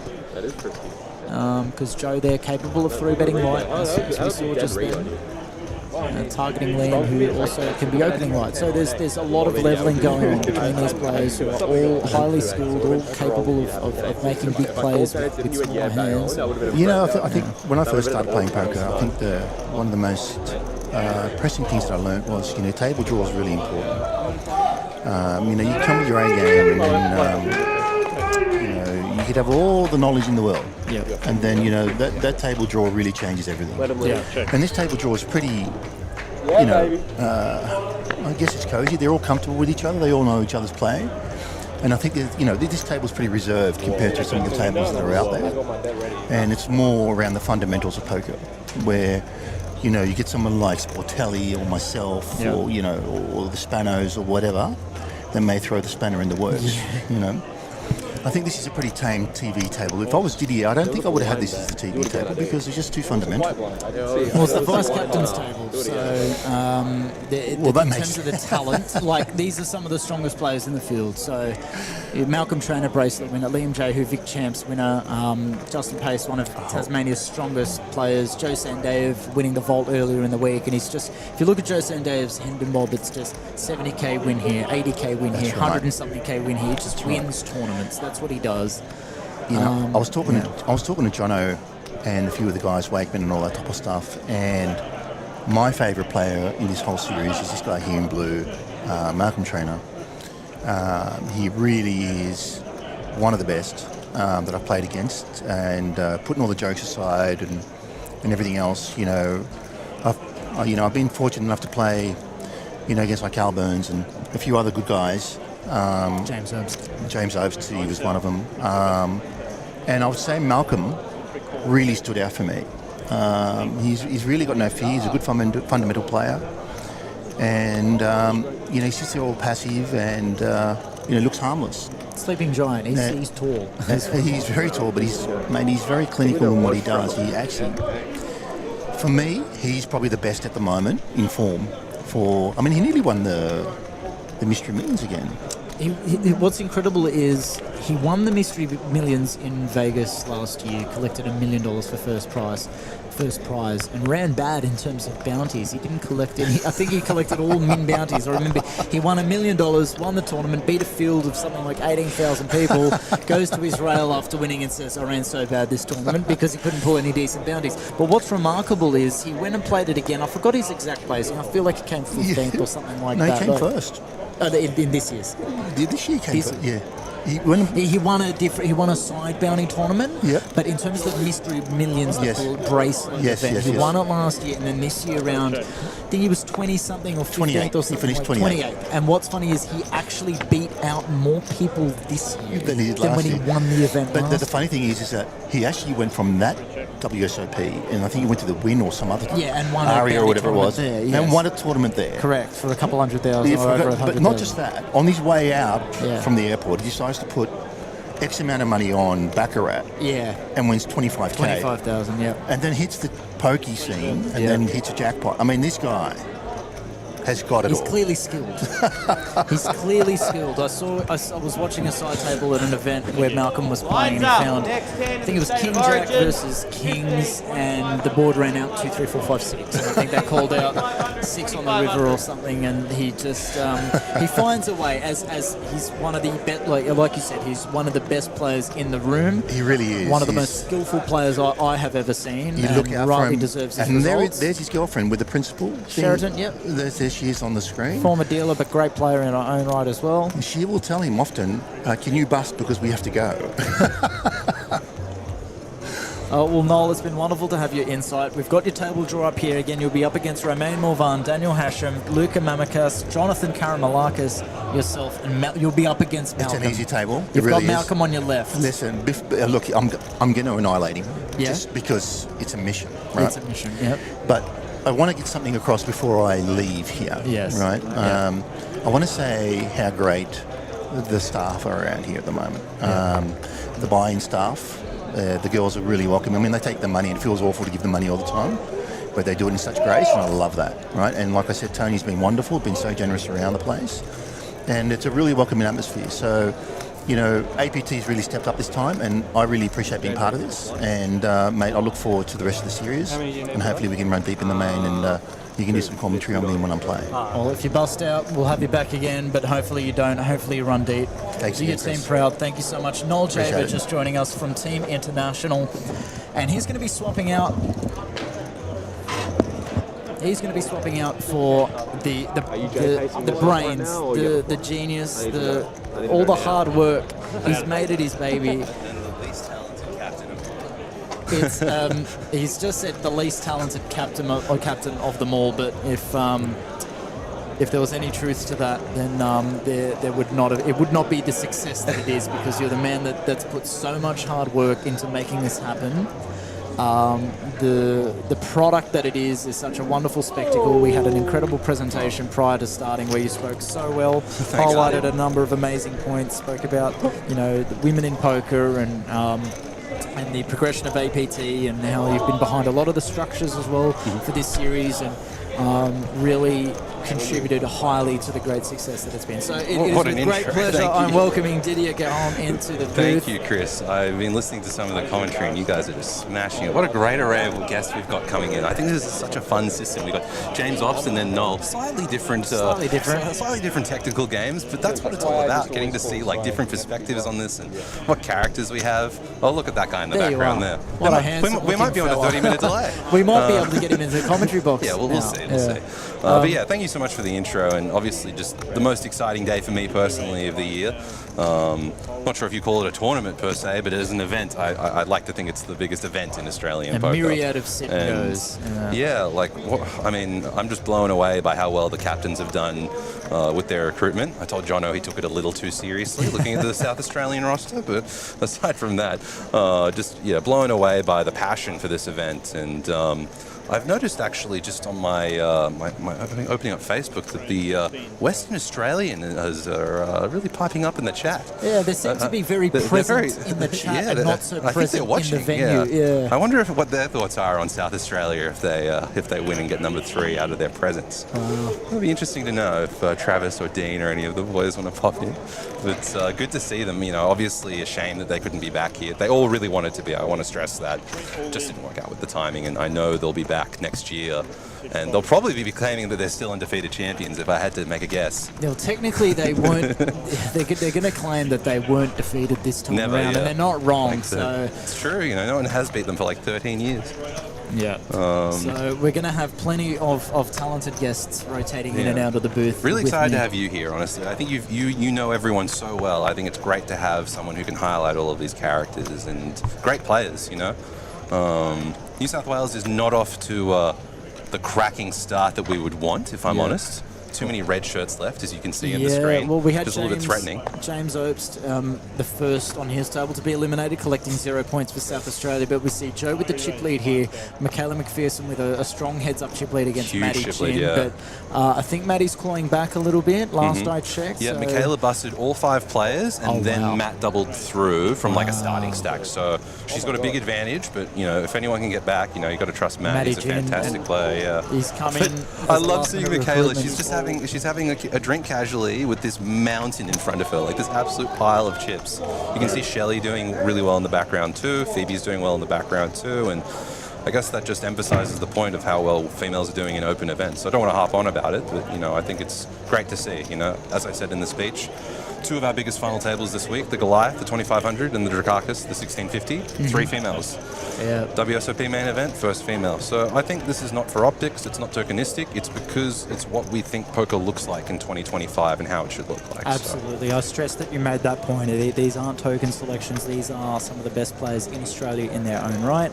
As we mentioned, Jackie Glazier, a WSOP bracelet winner, and she's, been one of the long-standing. Great 3-bet by Justin. Yeah, sorry to be hot. No, I haven't played with Justin before. Don't know much about many of the Tasmanians, admittedly, in terms of their play styles. But look at him there, just attacking Liam Jeff. He's a player. Yeah, hitting him off 1 pip, A6 or A7. Wow. Yep. He's been something around to note for later. Yeah, good. You're loving this. You're getting a few some reads, insight. Justin, he's been on the tour for a long time, and his brother Tristan as well. They're on the scene and have been pretty regularly over the last couple of years at many of the tours. Definitely proving their capabilities. Not that they needed to. They are here, and that in and of itself is enough. Thanks, Noodles. Important distinction there, Noodles, coming in the YouTube chat. Diddy Air, not Diddy. Yep. I've been trying to stick away from that nickname in recent months. Yeah, we'll steer clear. And what we'll do is actually, we've looked at your table now for this round. Yep. First round, you were up against Octavian. Who got me, unfortunately. He got you. It hurts to bust to Queenslanders in New South Welshman. But don't think of him as the Queenslander. Think of him as the Australian that ran the deepest out of all Australians. I do. That's how he beat me in the flip. Stephen Chu. One of my oldest friends in poker. Another Tassie there. George the Tasmaniac. He's won State of Origin before. Yeah. Great Tasmanian team, honestly. There's 5 new people, but 2 champions, which is as many as any other team. Yep. Really interesting mix. A fun stat there. Yeah. You were giving me some trivia last night about Pierre Ayuka. He's in the background there. Twice, yeah. Only 2-time champion in the field, 08 and 10. And James Ost also in that 2010 winning team, winning the Player of Origin. Yes, as we affectionately refer to as the poo. James is our only poo in the field. Player of Origin, the poo. I'll be careful how much I use that today. Yeah. Well, you had Jackie Glazier as well to your right, and Amin Riazati as well. So great to have Jackie here. Yeah, she joined us in the commentary box earlier, so she was first to go on your table, I think. Then me. Then yourself. So tell us a little bit about how your knockout came about. I had King 10 in the small blind. I had just about 20 bigs jammed, and Oki woke up with ace 8, and we had a pretty standard flip, I would say. Can probably go a few different ways with my particular hand, King 10. You could probably limp, probably raise normal or jam. I think all of them sort of make the same amount of money. Something to look at later, but nonetheless, looking at this vice captain sit and go, we've got 3 major players here. Don't think we'll see much from Justin here. And again, if you're watching along, please leave a message. Say g'day, whether you're watching on Twitch, Facebook, YouTube. Say hello. We are here. We love to interact with our viewers. If you've got any questions for our guests as they come through, we'll try to get James Obst back in. One of the biggest. I almost, as a fanboy, he's one of my best friends in poker, but as a fanboy as well, I don't know if James Obst has ever commentated on a live stream. Oh, it might have been a first. I think you might have, you might have cracked that one, mate. Well, you're talking about the differences between Noel and James. James with more than $5 million in winnings US on Hendon Mob, and then Noel sat down and said he had $5. So, in terms of differences there, that's a funny little joke from Noel. But Noel, a fantastic player in his own right. But it's good to have Noel come in after he busts James Obst as well. You know? I think that that we might hear that for the next 10 years if I had to put a rough line on it. Yeah, well, setting the line at 10 years for how long Noel thinks about it. I mean, he won the 5K at Poker Palace about 5 years ago, and that's certainly not stale yet. He's got at least another 5 years on that one. Yeah, and a late edition where Rakus couldn't get very sad, couldn't get his flight back from the UK in time. He did explain to me he had a wedding on Saturday and a wedding on the next Sunday, and he was going to try and fly back in between, but a slightly ambitious plan.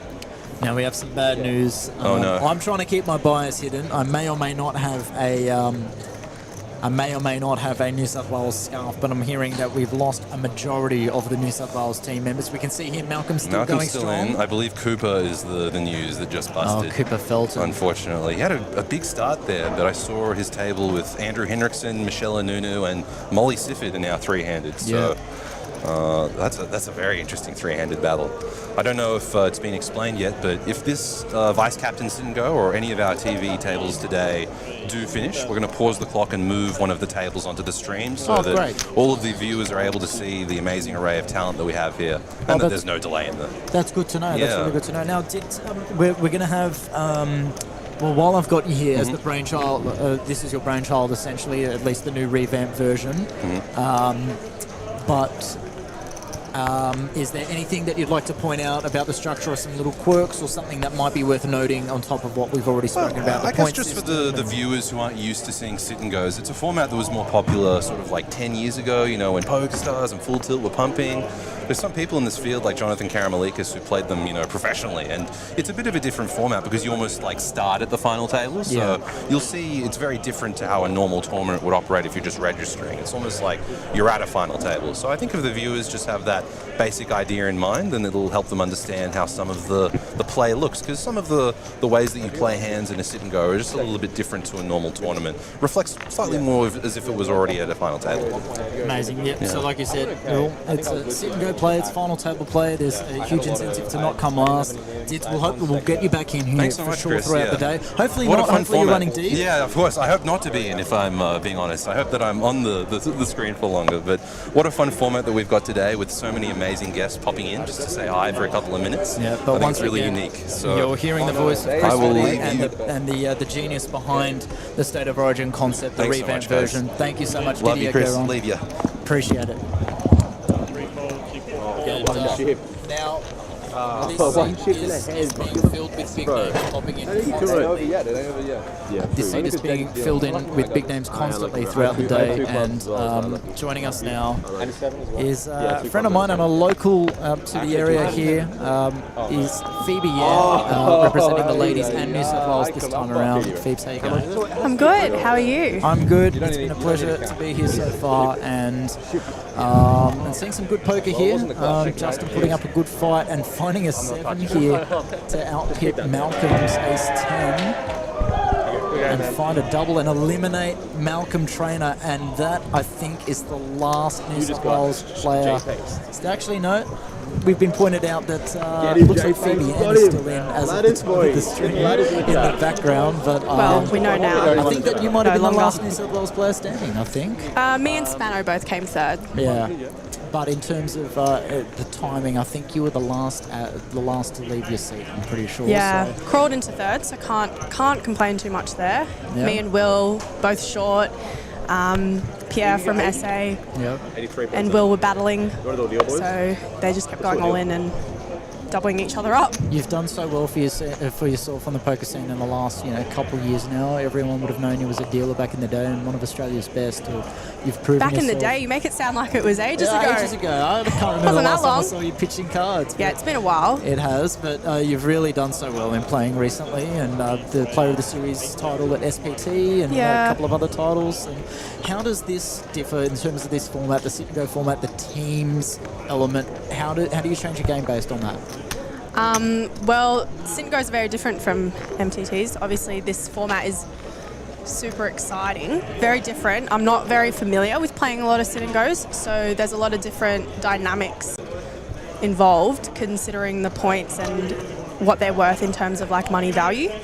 I don't really know what it's different. That's the main thing. No, that's fine. It's very unfamiliar, but at the end of the day, it's still poker, right? Like you just engage and but there's obviously an importance on, you know, not trying not to come last, and you Of want to get course, yeah, points you for want to your get team points for and- your team, crawl your way into making as many points as you can possible. Yeah. Yeah, awesome. So tell us about like how the progressions come about. Where did you really see an opportunity for you to want to play more, phase yourself out of dealing, or just the results kind of came and you realised that, you know, you can really, it was more worth your while to keep playing? Would you say? You make it sound like I've transitioned into playing. Like You I almost haven't. I haven't. Just to clear that up, I've been enjoying playing more. I think the last like 3 years of like working in the poker scene, like I really enjoyed it, and it was crazy and hectic, lots of travel. I love it, but I think it just came to a time where I just wanted to slow down a bit and like stay in one place. Started playing a little bit more like last year. Not heaps. I actually haven't played that much this year. Just when I was in Adelaide, I played like a couple of the series there, and here and there in Sydney. There's so much on in Sydney.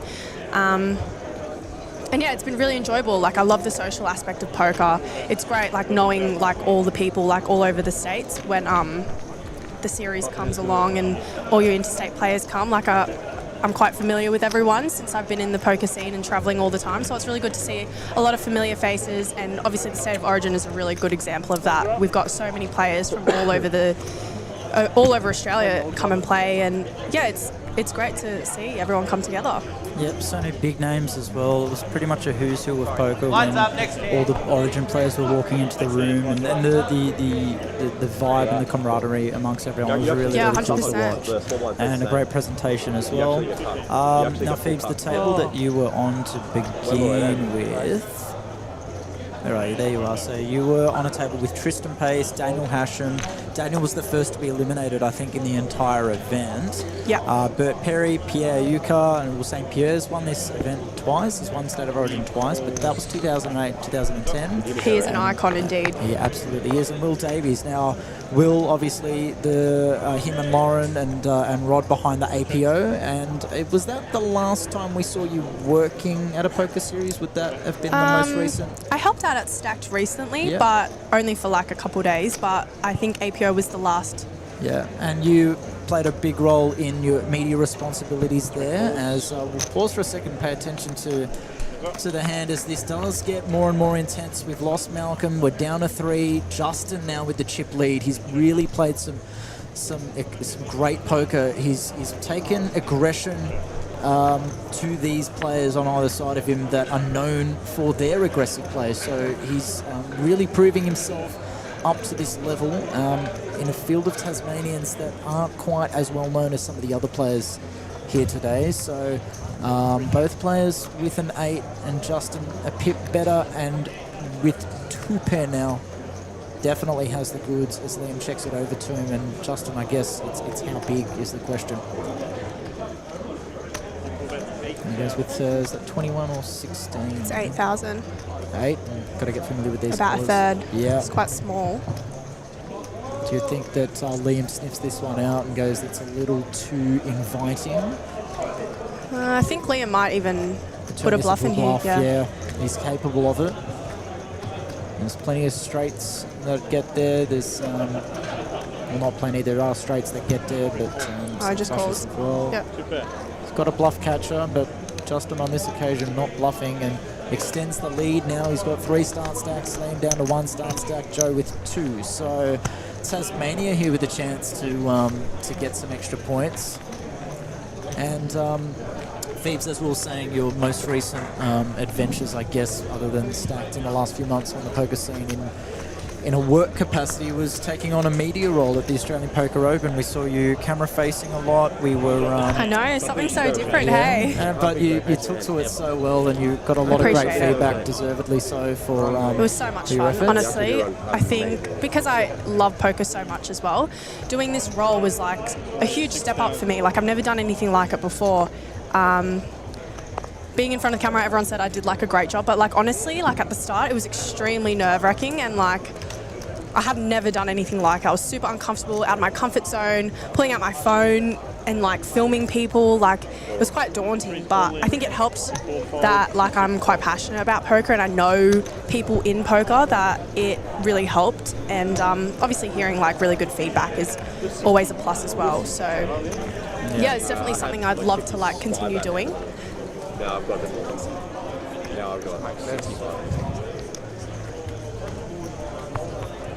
Yeah, now I've got 66.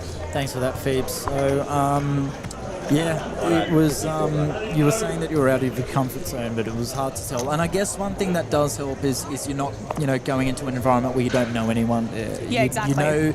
You're not too shy, at least when you're doing some presenting and there's players nearby. I felt very comfortable like approaching players to say like, hey, let's do an interview. Yep. Catherine's obviously doing it here at APT and she's doing a marvelous job as well. Like she's done an incredible job creating content and like putting out heaps of videos and doing interviews. Like it takes, like I know how hard it was, so props to her because she's doing a wonderful job. Absolutely, and it goes to show that it's not this exclusive world where it's just one or two people that do everything. There's so many personalities and there's so much talent in amongst not just players and stuff, like everyone in the poker industry. Where Catherine, she began as a player, became a dealer, now she's loving this media role, and you took a similar kind of line as player, dealer, and doing the media duties. So it's great to see these faces, in front of the camera, and it's refreshing to see, someone new every single time. 100%. In that role and interviewing players. And it wasn't just being in front of the camera, you were doing a lot of editing on the spot as well. And yeah, of course. Like that's a lot of the behind the scenes things that people don't really see. Yeah. We're going to have a new guest in a couple of minutes. We're going to have Adrian Sportelli come in. So we'll just quickly look ahead, Phoebes, while I got you here, because you're going to be on our TV table next. Exciting, with the ladies. Absolutely. So is there, I know that everyone's amazing, and we spoke about like the resume of all these ladies already, but is there someone that you're looking forward to playing against, or have you got notes on anyone in particular, or there's someone that you're not as familiar with that you look forward to engaging with? It's funny because I've like dealt for a lot of these women. Jen, Jackie, Shelley. I haven't played with Molly or Michaela before. I've also played with Jen and Shelley before, so it's such an interesting dynamic, and I'm really looking forward. I think it'll be such a fun table. I think it's incredible that they've included women in the Origin teams this year. I know this is the first time they've done that. I think it's really important for like women to be exposed in this industry as well, to grow women in poker. I know Shelley's a big advocate for that. So yeah, it should be really fun that we're streaming this and see, that we can play as well. Yeah. And Didier made it very clear this is not something just for optics or for like a token selection. Like all of you guys deserve these spots, and you're incredible players in your own right. So 100%. It shouldn't just be the women's selection. It's just you're in there for being in there. So we're gonna quiet up for a moment and let some work done by Catherine, as we were speaking about her media duties. She's here with Didier, as I think it might have been in the lead up to his knockout. We're going to watch how this plays out.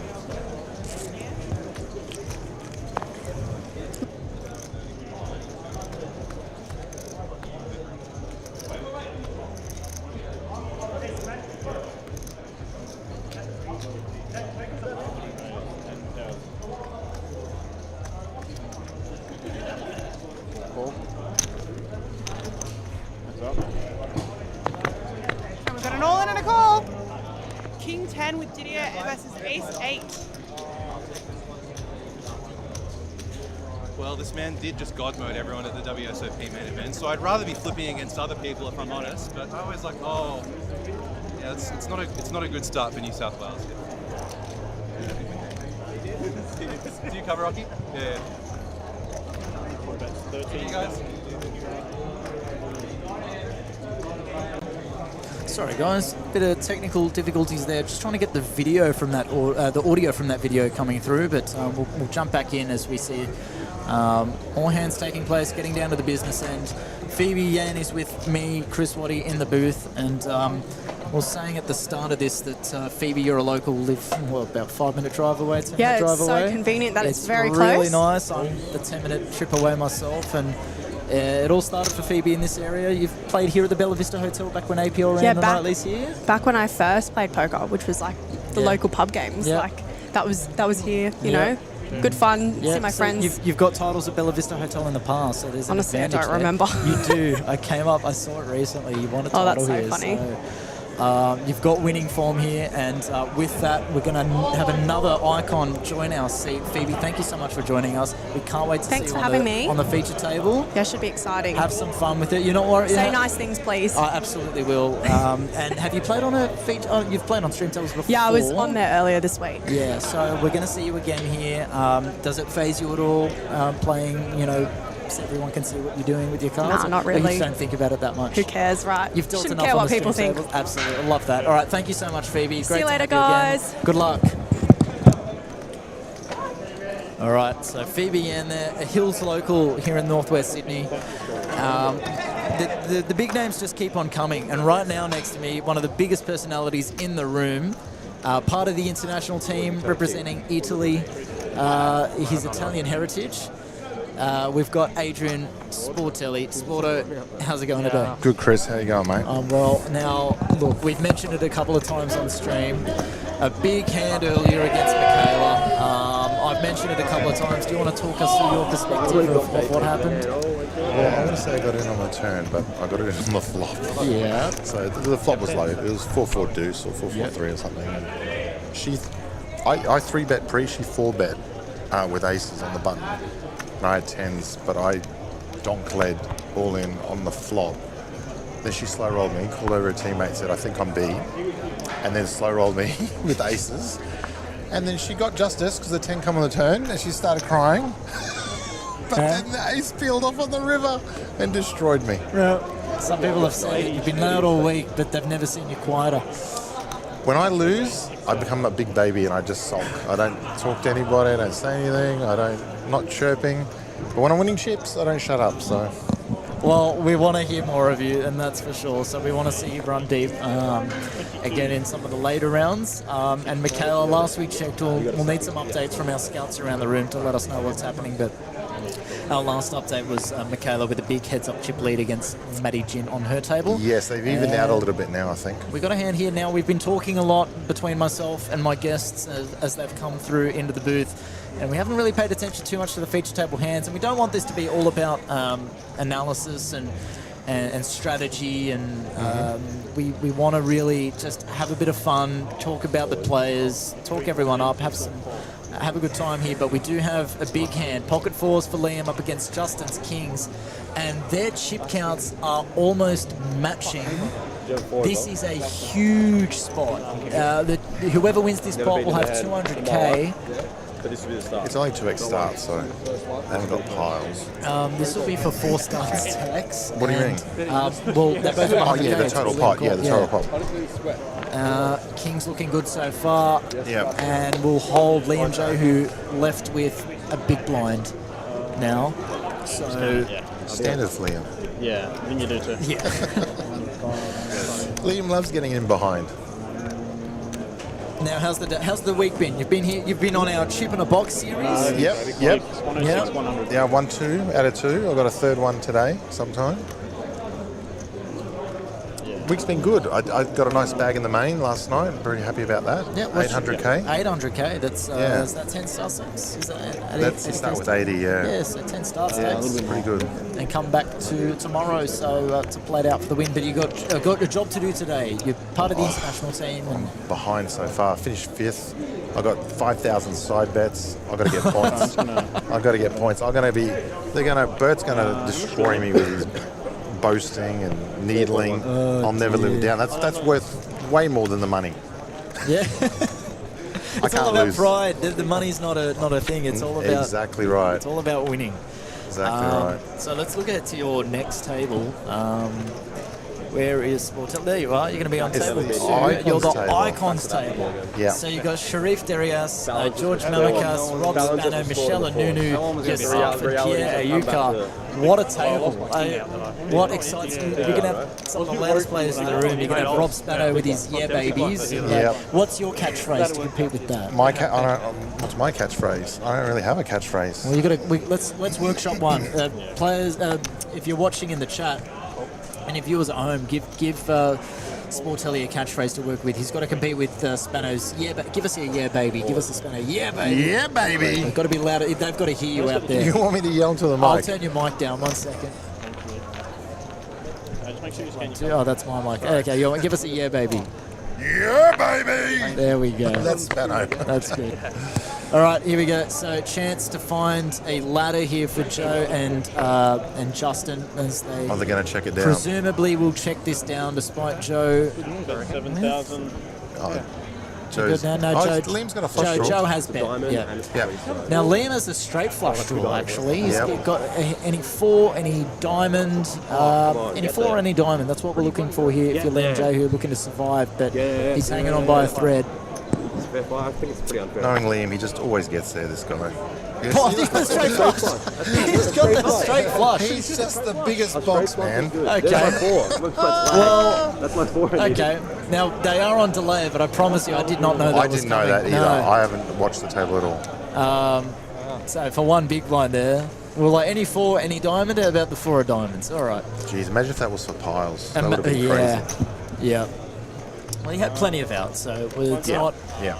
The straight flush was special, but it wasn't out of the ordinary for him to find an out on the river there. But again, still work to do. He's got 10k. The blinds are 1.5, 3, I believe, still at the moment. It's tough, but he can spin it up. It's not impossible. Oh, absolutely. It's a sit and go where it just takes 1 or 2 doubles and it's playability.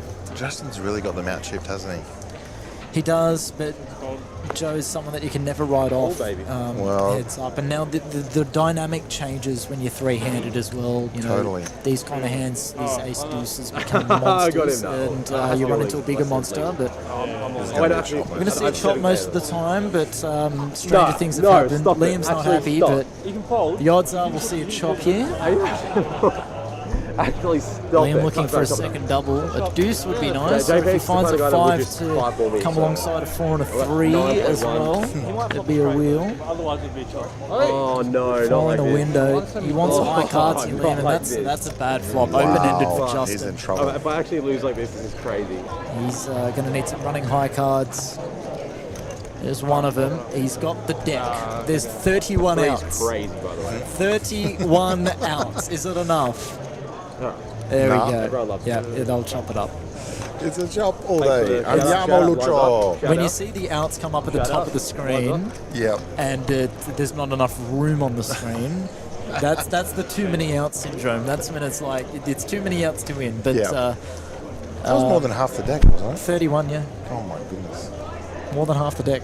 People they say, were chop outs though, right? They're all chop outs. Yeah, they're all chop outs. Yeah. Anunu, I'm targeting Anunu. You're targeting Michel Anunu. Oh, he wants to get me so bad. Yeah. Now, tell us, when was the last time you went to Italy?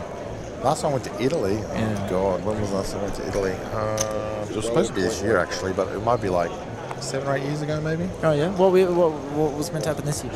My wife's sister's wedding. So she went, but I decided to stay home with my son. Oh, fair enough. Okay, well, you got to get back to your home country. Oh no, it's actually not that much. It's not much. Not necessarily. You're in the international team. Yeah, I am, but I was born and raised in Queensland, so technically. And yet Romain Morvan, who's popped out from France. The French cherry picker just gets on the Queensland team ahead of me. It's not really a big laugh. It's just crazy. You need a swap. You swap shirts. I thought about asking if he wanted to swap the jersey and the hat, but I'm too fat, so I wouldn't fit into his shirt. But it's crazy. It's crazy. We need to have some more regulations on these team entrants. We're saying it's not unlike Queensland in State of Origin to pick players from outside their state. We've seen it in rugby league history many a time. Yeah, and Bert's so corrupt. He's the famous song, "That's in Queensland." Where is Bowraville? That's in Queensland. Queensland's everywhere. Like, absolute classic. Greg Inglis, born in New South Wales, played for Queensland. Yeah. Petra Sivanasiva was born in Fiji, I think it was. Wow, you got all the stats, man. I'm trying to. It's years of heartbreak as a New South Wales fan. Oh, you're a New South Wales fan. Was the scarf a giveaway? Is this the blue scarf? Oh my God! Not a giveaway. How good was this year's Origin? That would have killed you. It was. I can gloat. I can gloat. Can I? I think Jared Thatcher made a comment that this New South Wales team is going to be better coached than the one that had Laurie Daly at the helm, but I don't know how far the viewership is extending and how many comments I can make about particular coaching staff and decisions made by the New South Wales team. I just want to say Billy Slater's a genius. He really got you in game 3. Oh, Billy Slater is miles ahead as a coach than most other coaches. Any NRL club would be lucky to have him. But man, I put Queensland 70-30 in game 2 and then 50-50 in game 3, and they come through both times. Decider in New South Wales, won by Queensland. Decider in Queensland, won by New South Wales last year. So crazy. We are still not heads up yet because Liam Jehu keeps finding a way. I think we're going to give this another go and find an interview and get some audio running. And we might keep quiet to see if this works. In a moment. Bro, it's such a JP fan. Limp the button. But those in the chat, please say good day if you're listening. Don't leave us hanging. Say hi. Say hi, Chris. Hi, Adrian. Ask Adrian a question. Ask me a question. It is State of Origin. It is exciting. We're getting nearer to the end of round 1. We have the ladies up next on the feature table. A reminder for how this works. There are 7 tables at any given time with a member of each team playing off against the other. I've got a question for you, Chris. You can hit me. Your bias, put your bias aside. Who do you think's got the best odds of winning this? I really like South Australia. Really? Yeah, very talented side. I feel like biggest underdogs are Tasmania, and we've seen some great play from Justin Pace, obviously winning a big hand there with Kings against Fours, but we've seen some plays that were creative and well executed against players like Liam Jehu and Joe. Like he's navigating some spots really well and playing cleverly, so he's showing some craftiness, and I think you'll get that across the board from Tasmania. I think they'll use their images as an underdog per se to their advantage, so can't write them off. Victoria have this curse of almost being too good. They've got a stacked group of players, but you feel like they won't get all the way. And I'm saying that with Jackie Glazier popping in behind me, but she said it herself. They've got a habit of always having a good side, running deep, getting lots of points, but just unable to close it out. But yeah, I like South Australia. Putting your bias aside, is if not your own team, who do you think's getting it done? Look, honestly, I don't really mind who wins as long as it's not Queensland. They've got to go down. I don't want them anywhere near the top 3. But we're going to win. The adopted Aussies. The adopted Aussies. We're going to do it. Yeah. I can feel it. Yeah, so again, this is a fun day here. It is State of Origin. It's all about the characters. It's all about the teams.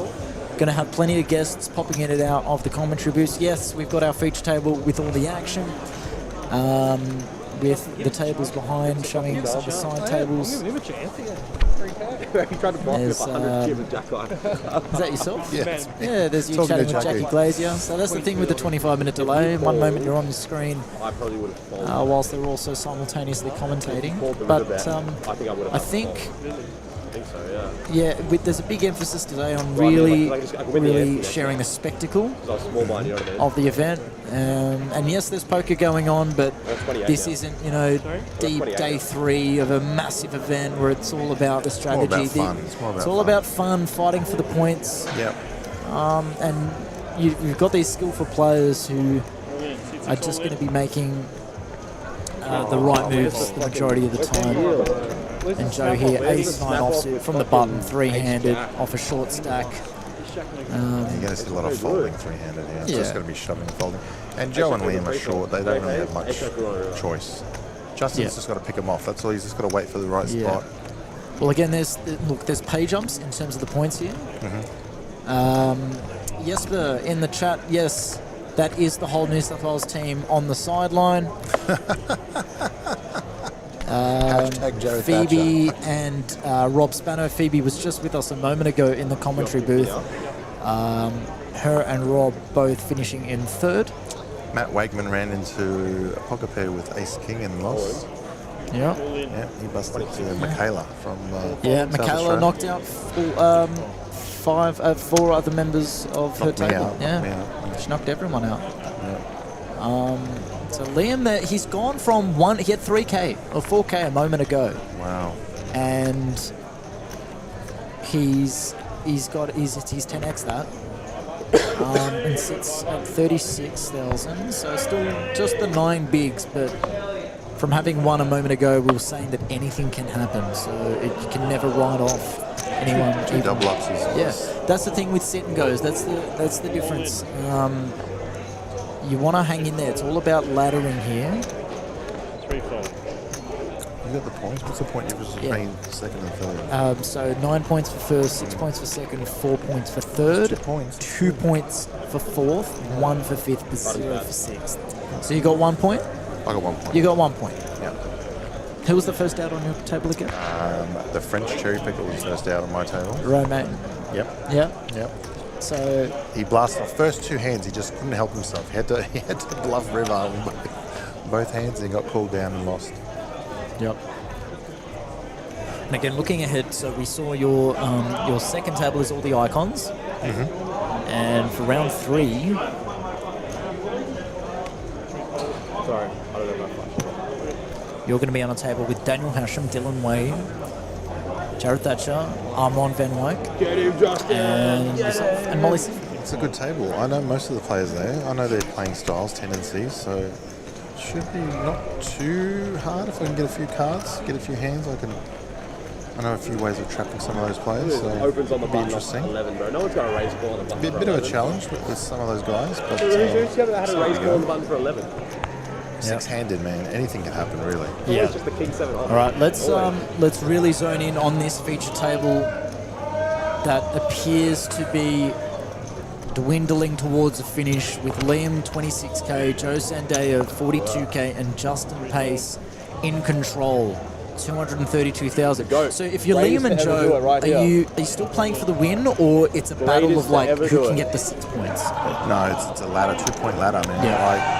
I'm waiting for the other one to bust, really. I'm not going to go crazy with a mediocre hand. Like, King 9's in the bin, man. It depends. If you're on it depends the position as well and what's happened before you, but it's important to get chips too, right? Because the blinds are going up. So you can't just blind yourself out. Absolutely, and that's fine good insight. And how much are you taking into account results on other tables? If you find that your team has just won every other table, are you caring about the ladder so much, or are you just like, you know what, if I get out now, it doesn't matter, let's go for the win? No, every point's important because you don't know in the next 2 rounds. You could all bust out early. Like, short-handed, anything can happen. So you've got to get as many points as you can every round. So it is important, definitely. Have you discussed strategy with your team prior? Yes. And was that one of the points? Yeah, definitely. Oh, it's crucial. It's crucial because, you just don't know what's happening in the other rounds. Every single point matters. Yeah. And last year we saw it came down to the wire, right? Yep. The difference was a few points for the winning team. And what else can you share with us in terms of what was discussed with your team prior to getting underway? So obviously you don't want to dispel all these secrets. You've got people listening that might be feeding some information to the other team, or maybe can mislead us a little bit. But is there something you can share? Give us a bit of insight into those team chats. We have a group chat, and we have notes on certain players, and give each other advice into tendencies as how other people play. How the fuck did he hit me? But there's some shared documents and spreadsheets going on. But, man, it's coming. Well, here we go. What could potentially be the final hand, most likely not. Given Jay, who in great shape to triple up with his pocket 9s up against Justin's 8s and Jose Dave's ace 7. But you can win the side plot. That's a deal. We'll see a flop. Jack 3. Safe flop for Liam so far. We can handshake. I want an 8. Absolutely. 3 on the turn, doesn't change much. A 3 would be unreasonable. No counterfeiting possibility. A 3 would be so unreasonable. All down to this river. 4 on the river, Liam. From 3k to just shy of 60k, and we lose Joe Sandayev, who was chip leading for a lot of the early stages of this table. Yeah, that's typical for Joe to punt off his stack. Typical. Man, we're going to break it. But Liam got the 2 points. He got the extra 2 points. Yeah, and that's from where he was a moment ago. 2 blinds, 1 blind. One big blind. He had 4k or 3k when the blinds were 15-3. So Justin now still with the commanding lead, but one double up. This is not even close to a guarantee for Justin. You're right. One double up and it's going to get very interesting. Yeah. Now, we got some updates from around the room. Jen Cassell gets the points for Queensland. She won heads up against Arnhell, your fellow adopted Australians, but still a great result. 6 points on the board from that. Yep. But Jen takes the win. You said not Queensland. It had to be Queensland knocking out Arnhell, but Jen getting the 9 points for Queensland up against the adopted Aussies, getting 6 with Arnhell's second place. Jen winning. What's Bert doing? Still waiting on an update from that, but in terms of the table, You should. That's 50, 57.5. Missing 80. Missing 2K. Oh, 2K. Okay. Well, it's like, can I get a calculator up? We're going to go to break though. Won't play this game. I had 18.2. I think you just passed. there we go, table 3. So we have an update on table 3. So the lineup for that was Andrew Henriksen, captain of Victoria, Molly Sifford, Michelle Onunu, Noel Jaber, James Oast, and Cooper Felton. Molly finished 3rd place there for Tasmania. And heads up, we had Michelle Onunu versus Andrew Henriksen. And Michelle Onunu in a position to get Queensland their 2nd win of the round. No. And another update, Michaela won her heads-up battle against Matthew Ginn. We can see it in the background of your stream there, not over at the time that we're displaying, but in real time we did hear that Michaela got the job done. So, well done. Well, the results are piling in, and when we have the official numbers, we'll run through them as they come through, but we're just giving you updates as they're fed to us sporadically. And it looks like we're taking a little break. We are taking a break here on our feature table at the start of heads up between Liam Jehu and Justin Pace. Justin with a substantial chip lead, 240,000 up against Liam's 60. But as we spoke about earlier, one double up and it's 180 to 120. And we saw Liam come back from 3K to this point. So you can never assume anything is done and dusted until it is all over. So we are on break. We'll be back shortly. We'll find out the exact details as to when we recommence.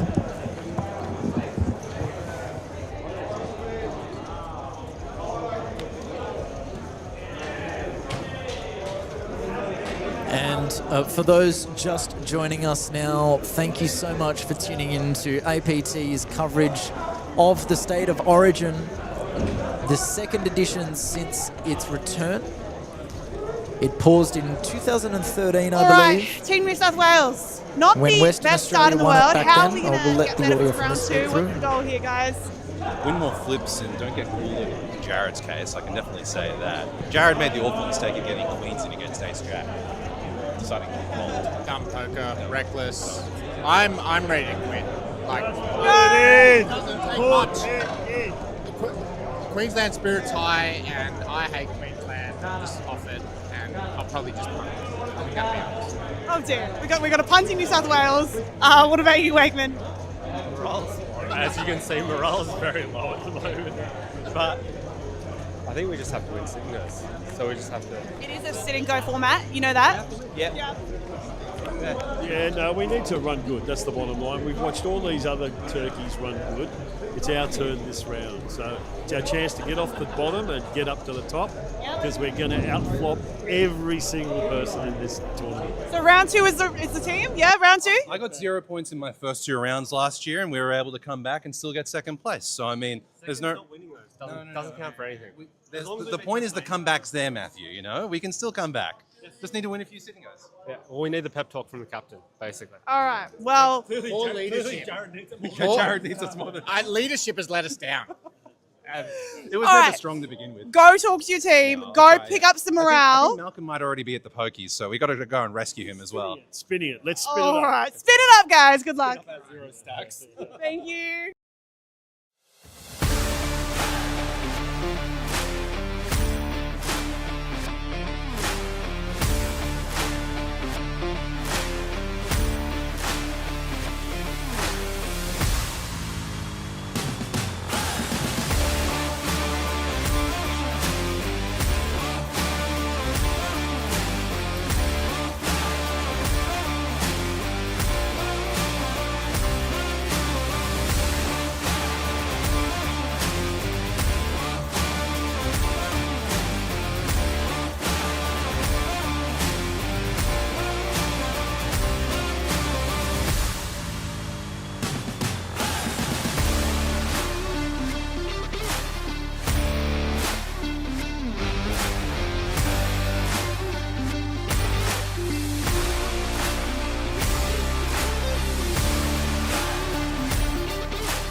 Yeah. Yep.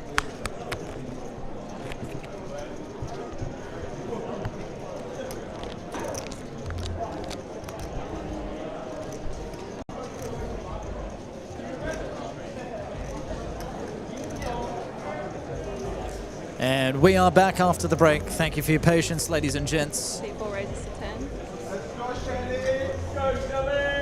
It is the third last day here of the APT New South Wales Championships at the wonderful Bella Vista Hotel in northwest Sydney. Today's State of Origin Day. I'm Chris Waddy. 3 calls. I'll be joined by a number of special guests, as we have been already so far throughout proceedings. Many of the players that are participating in the State of Origin, those unlucky to find themselves on the brink, having been eliminated so far, have been wonderful in being generous with their time and joining us to share some insights, speak about the team's strategy, and some updates from around the room. It is all Tasmania, South Australia and Queensland. They'll be the top 3 teams. We'll wait on the order depending on some results. Liam here fighting for Victoria to get them in the points a little bit further up, closer to where they'd like to be. How much is he playing? Justin Pace here won a big hand with kings against 4s, up against Liam with that resulting in Liam being left with 1 big blind, but he's clawed it back, managed to outlast Joe Sandea for the all-important points, and got his way to heads up, and he's fighting back. This heads up again with Liam holding 60k in chips and Justin with 240, and Liam's just closing that gap slowly. Plenty of playability heads up. They're still deep enough to absolutely grind away to earn a victory. There's, barring a cooler, there's not just going to be straight up all-in calls. We're going to see some post-flop play. So got some results from other tables around the room. So on one of the tables, Bert Perry got the win for Queensland. Second place was Pierre Ayuka. Will Davies got 3rd on that one. Phoebe finished in 4th. Well, she came 3rd. She came 4th. Tristan Pace in 5th place, and Daniel Hashem was the first to be eliminated on that table. So Bert Perry getting a win for Queensland and 9 competition points going to the Queensland side, but Pierre getting that 2nd place and 6 points for South Australia. And on another table, Michaela McPherson got the win, 9 points going to South Australia. 2nd place there was Maddie Jin for Victoria. Richardson getting 3rd place there for the Tassie team. The captain, Ben Richardson, that is. Maddie Wakeman for New South Wales coming in 4th on that one. Adrian Sportelli, who just joined us in the commentary booth, was 5th, and Romain Morvan was 6th, walking away with 0 points for Queensland there.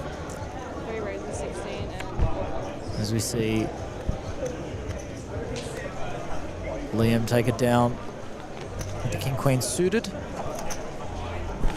And waiting on other events to finish, but another Queensland win. So Bert Perry and his partner, Jen Cassell, the best female player in Australia, getting the win, heads up against Angel for the adopted Aussie side.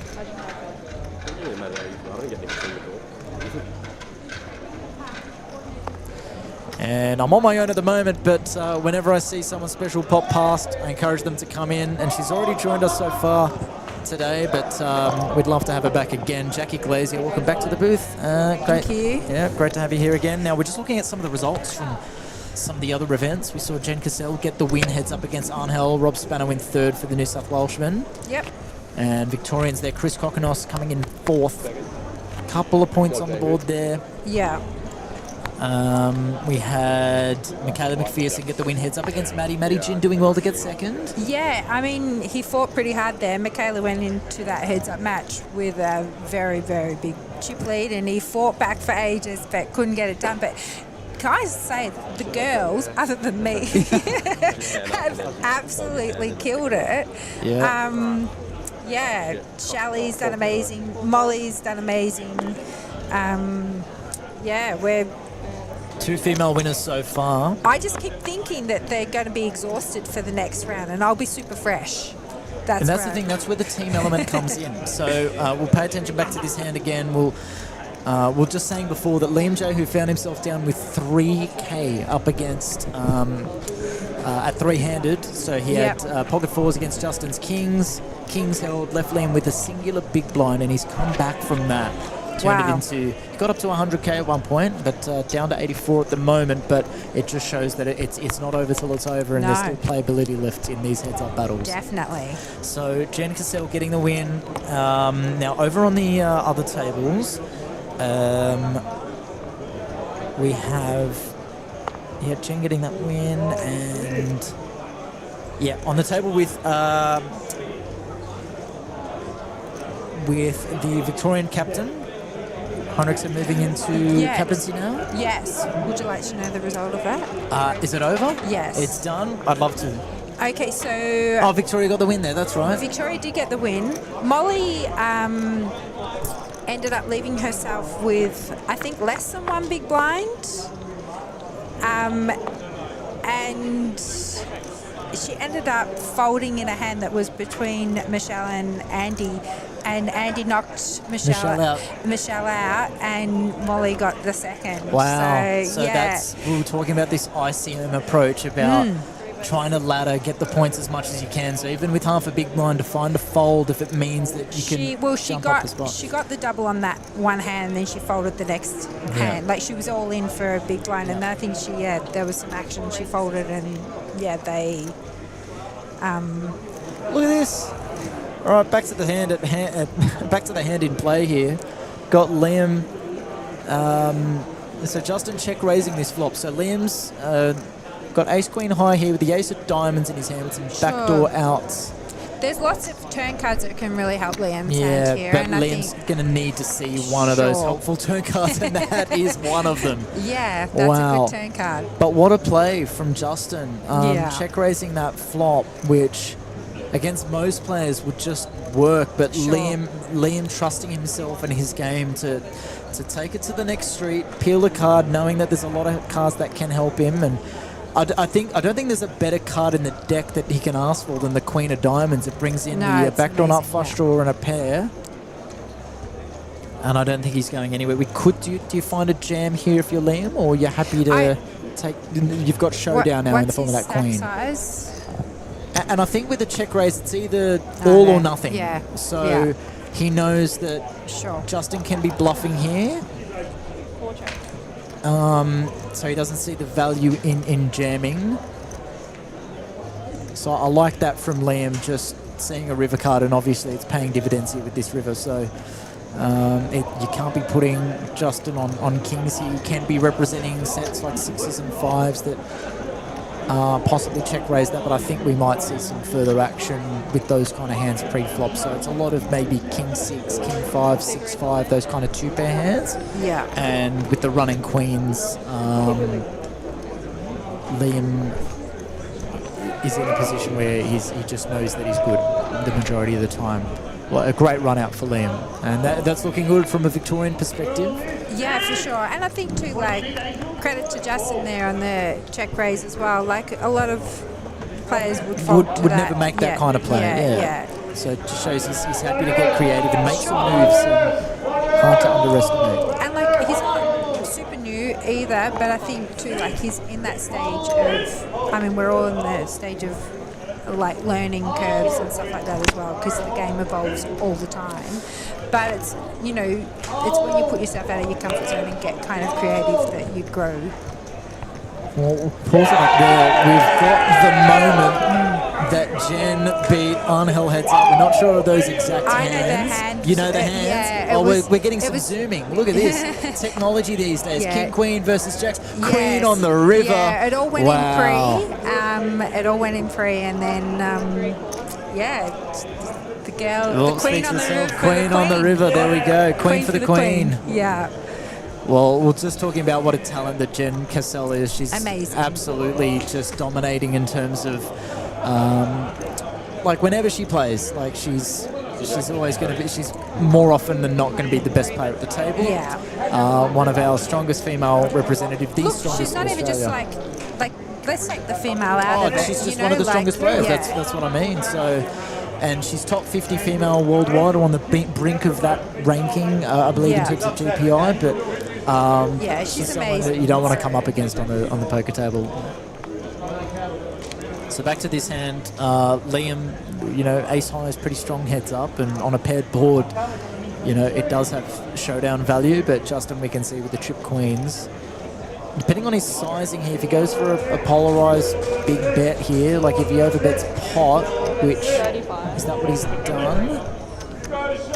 Yeah, 35k. He overbet pot, and credit to Liam for snap folding. To be honest, you can.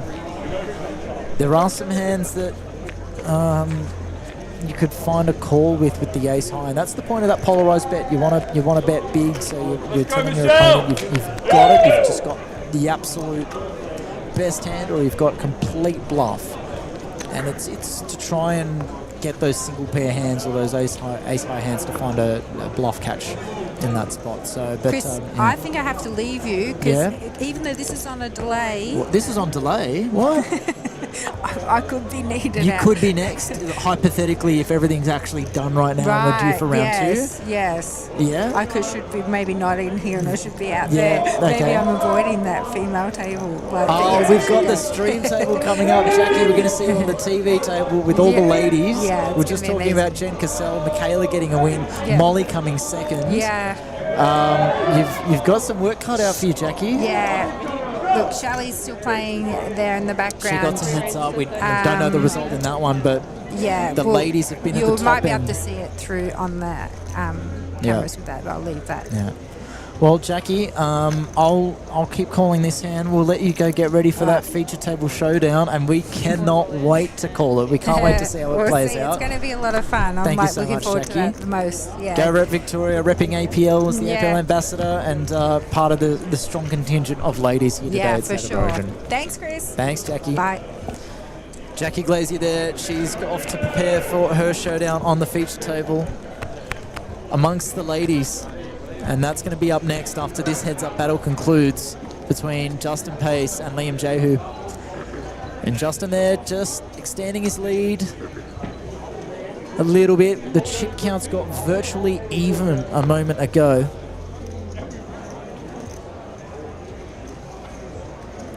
And it's exciting. It's fun. And thank you everyone for your viewership and tuning in. Say good day in the chat. Don't care who you are. We just want to say hello. We want some interaction. Feed us some questions. We'll be getting some more pros into the booth soon to say good day. 91.6. 91.6.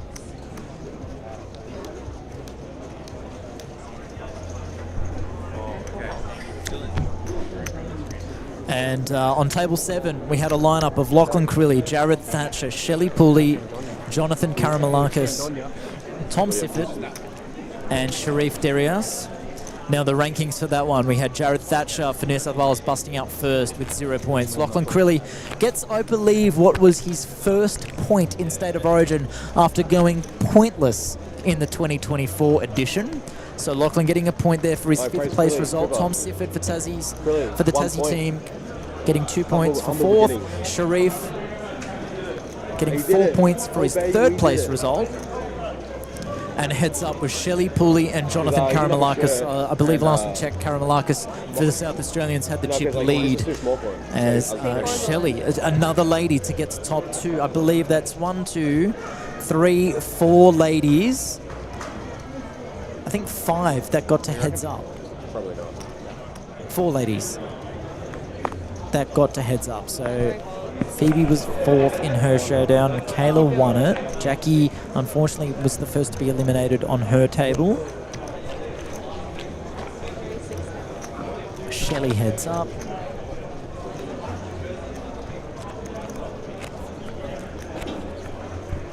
Molly getting to heads up, becoming 2nd against Andrew Henriksen. the Victorian captain now in the absence of Joe Hasham. And once again, if you hadn't heard, unfortunately Joe Hasham, who was named as the Victorian captain, was unable to attend as he did come down quite ill and has been ill over the past week or so. I think it was a chest infection. He's just not feeling great, and it just would not have been ideal to travel up to Sydney for this. Much to his dismay, he would have loved to be here. Now here's an interesting hand. Justin with the 7 deuce, getting the option to see a flop for free in the big blind and flopping 2 pair. Liam with some backdoors as this goes check, check, and Justin gets the check mark. And Liam with not much going for him there. And Justin showing the 7 deuce. And again, these figures and the stats pretty similar so far. Again, a short sample size, just 6-handed, barely been playing for more than 2 hours. But both of these players hovering around that 35-37% mark of raising pre-flop. And again, the dynamics change once you reach heads up. There's going to be a lot more hands that you play. But these two quite similar in their approach. Justin's really taken it on. He's played aggressive. He's made some moves that are a bit, you know, left of field, but he's found the right spots to do it, and just one of them backfired recently, but it's good. It's really, really putting these players to the test amongst such a strong field generally.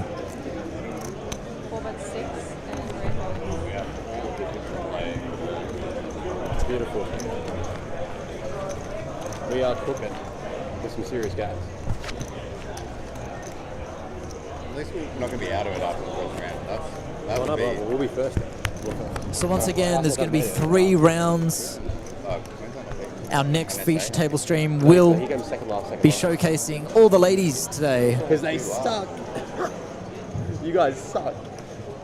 How'd you not do well? Billy's on the board.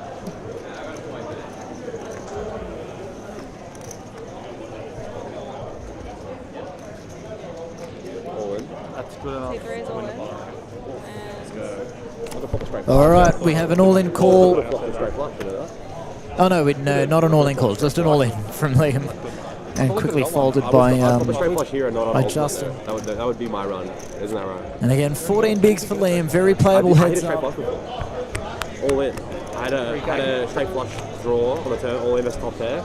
Today. She's like, yeah. And you weren't even dealing with what the hell? And again, big blind ante in play, so there is incentive to be a little bit more aggressive from the button.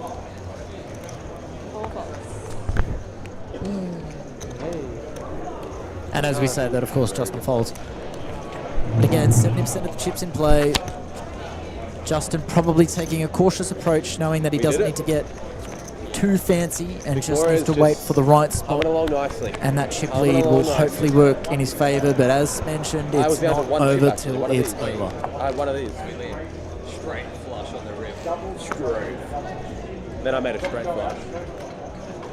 Liam there still talking about his straight flush from earlier. He was at risk needing any diamond or any 4, and he found the 4 of diamonds for a straight flush. He survived. C4 all in? All in. Yeah, all of it. Don't mind the gentleman with the beard and the scarf in the background.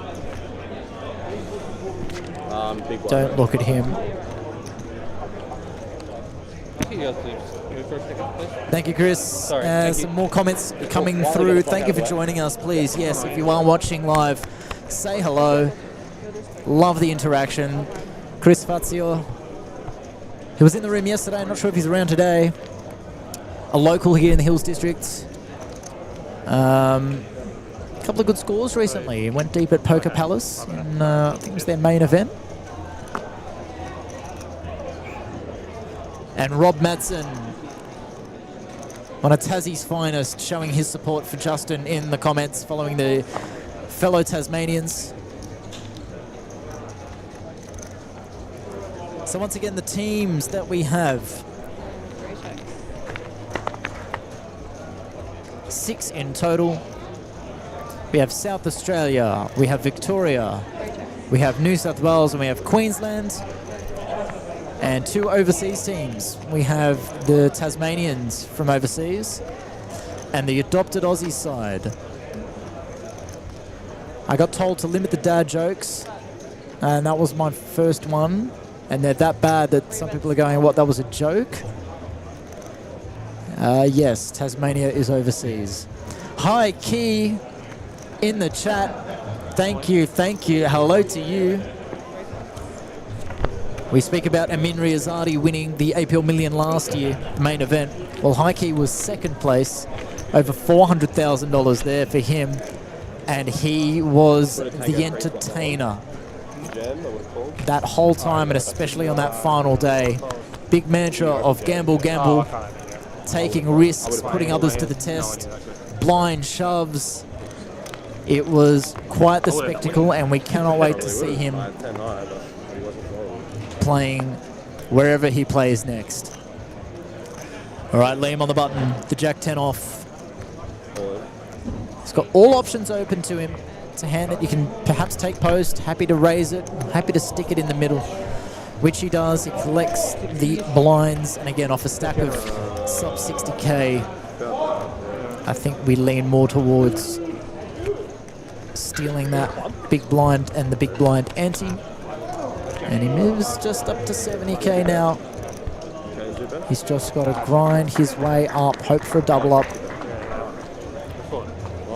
This is proving quite the grind. We've had lots of tournaments finish well long ago. So lots of the sit goes, the tables have come to a close. But our feature table's still running. See plenty of players on the rail. I actually got a pretty good hand. That have busted. And we have 2 pretty hands here on our screen, but I don't think Liam's going to be putting all his chips in the middle with the 9-8 suited, as much as he'd love to see a flop with that kind of hand. And back down to 58K. Sub 10 bigs for Liam Jehu.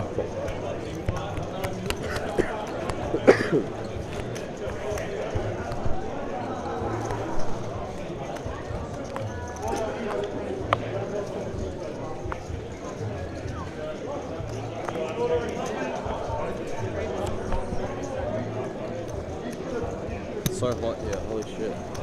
It's hot as fuck. Do you want the vest? Are you like, Luckily, we've actually got the good thing. We're split bits later. Feel like a fit? Oh, L, that's a huge L. That tops too, that tops showers.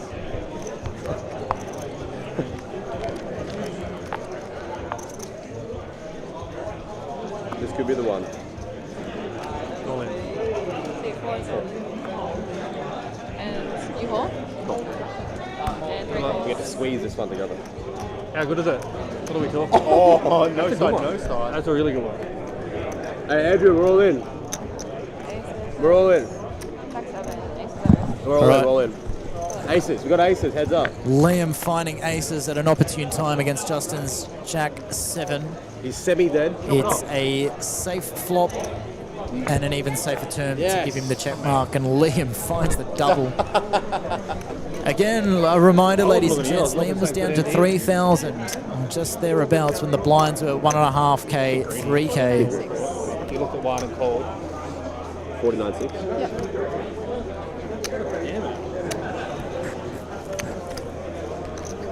That's my strat, wait for the AA and go all in. See? Rewarded, discipline fold, 9-8, rewarded. See mate? Rewarded. Patient. Is it? No. Sorry.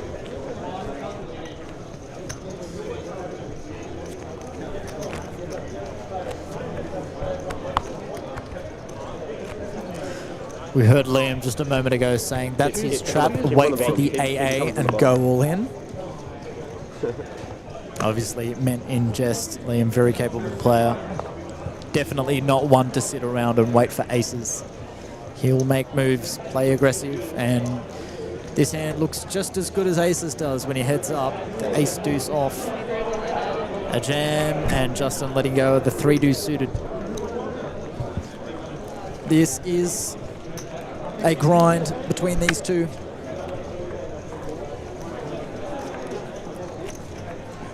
At the conclusion of this heads-up battle, we will be closing the stream and starting a new one, and it's an exciting one. It'll be the ladies. We've spoken to a couple of them so far. We've had Jackie Glazier in the booth and Phoebe Yan. But we're going to see Jen Cassell look for title number 2. Her winning with a heads-up battle against Angel. She got the better of him. Found a queen on the river with her king-queen up against Jax. And speaking of Jax, Liam wakes up with pocket Jax against Justin's Jack 10 suited, 10 in the window. Not like A this. 6 and a 4. There's no like backdoor hearts. Not like 6 on the turn, needs a 10 and a 10 only on the river. Does not get there. It's a 4-side though, so there's a sweat. And Liam Jehu, I think for the first time, takes the chip lead. And you got to feel for Justin. He hasn't done too much wrong. But Liam has just proven that it is anyone's game. It's always disheartening when you wake up with a hand as pretty and as playable as Jack 10 suited to find out that you're up against the worst possible hand to be up against, and Mate, that's pocket Jack. River, you had the best sweat you could have possibly had. Oh, great. 10 in the window was nice, but no hearts, no hope of any kind of draw coming to fruition except needing to hit one of 2 outs. So Liam Jehu, your new chip leader here, heads up. As these blinds continue to toil away at these stacks. Ouch, says Rob Madsen, and yes indeed, big ouch for the Tassie. But still a fantastic effort from the Tasmanians so far. Oh, come on. They found a 3rd place with Benny Richardson. Good it. Justin's brother Tristan. Oh, that's bad juju. Super bad juju. Out in 5th now. Here's another all-in call. Justin's ace-7 looking pretty good against Liam. 7-5 until now. A 5 on the turn. 8 on the river. The 5, the only live card for Liam, has struck on the turn. And out of nowhere, from 3K to 300K, Liam Jehu gets the win for the Victorians, and I think that is the 2nd win for the Victorian team after the Victorian captain, Andrew Hinrichsen, got the better of Molly Sifford to take the win. So Victoria with 2 wins, Queensland with 2 wins, and we'll have the full results for you soon. But in this showdown between Justin Pace and Liam Jehu, Liam gets the win for the Vics. The Tassies are on the board with plenty of points, as are the Queenslanders. And we will join you for our next stream, which will be the ladies. And for now, we're going to get you some interview coverage thanks to our incredible media team here of Jamie Hall and Catherine Young. We'll transition to it now. Thank you very much for joining us for round 1 of State of Origin here at APT New South Wales Championships at the wonderful Bella Vista Hotel. I'm signing out for now, Chris Waddy, leaving you, and we'll be back for the round number 2 stream with all the ladies. But for now, here's some wonderful media work as we fade out of this one. Thank you so much, guys. See you for stream number 2.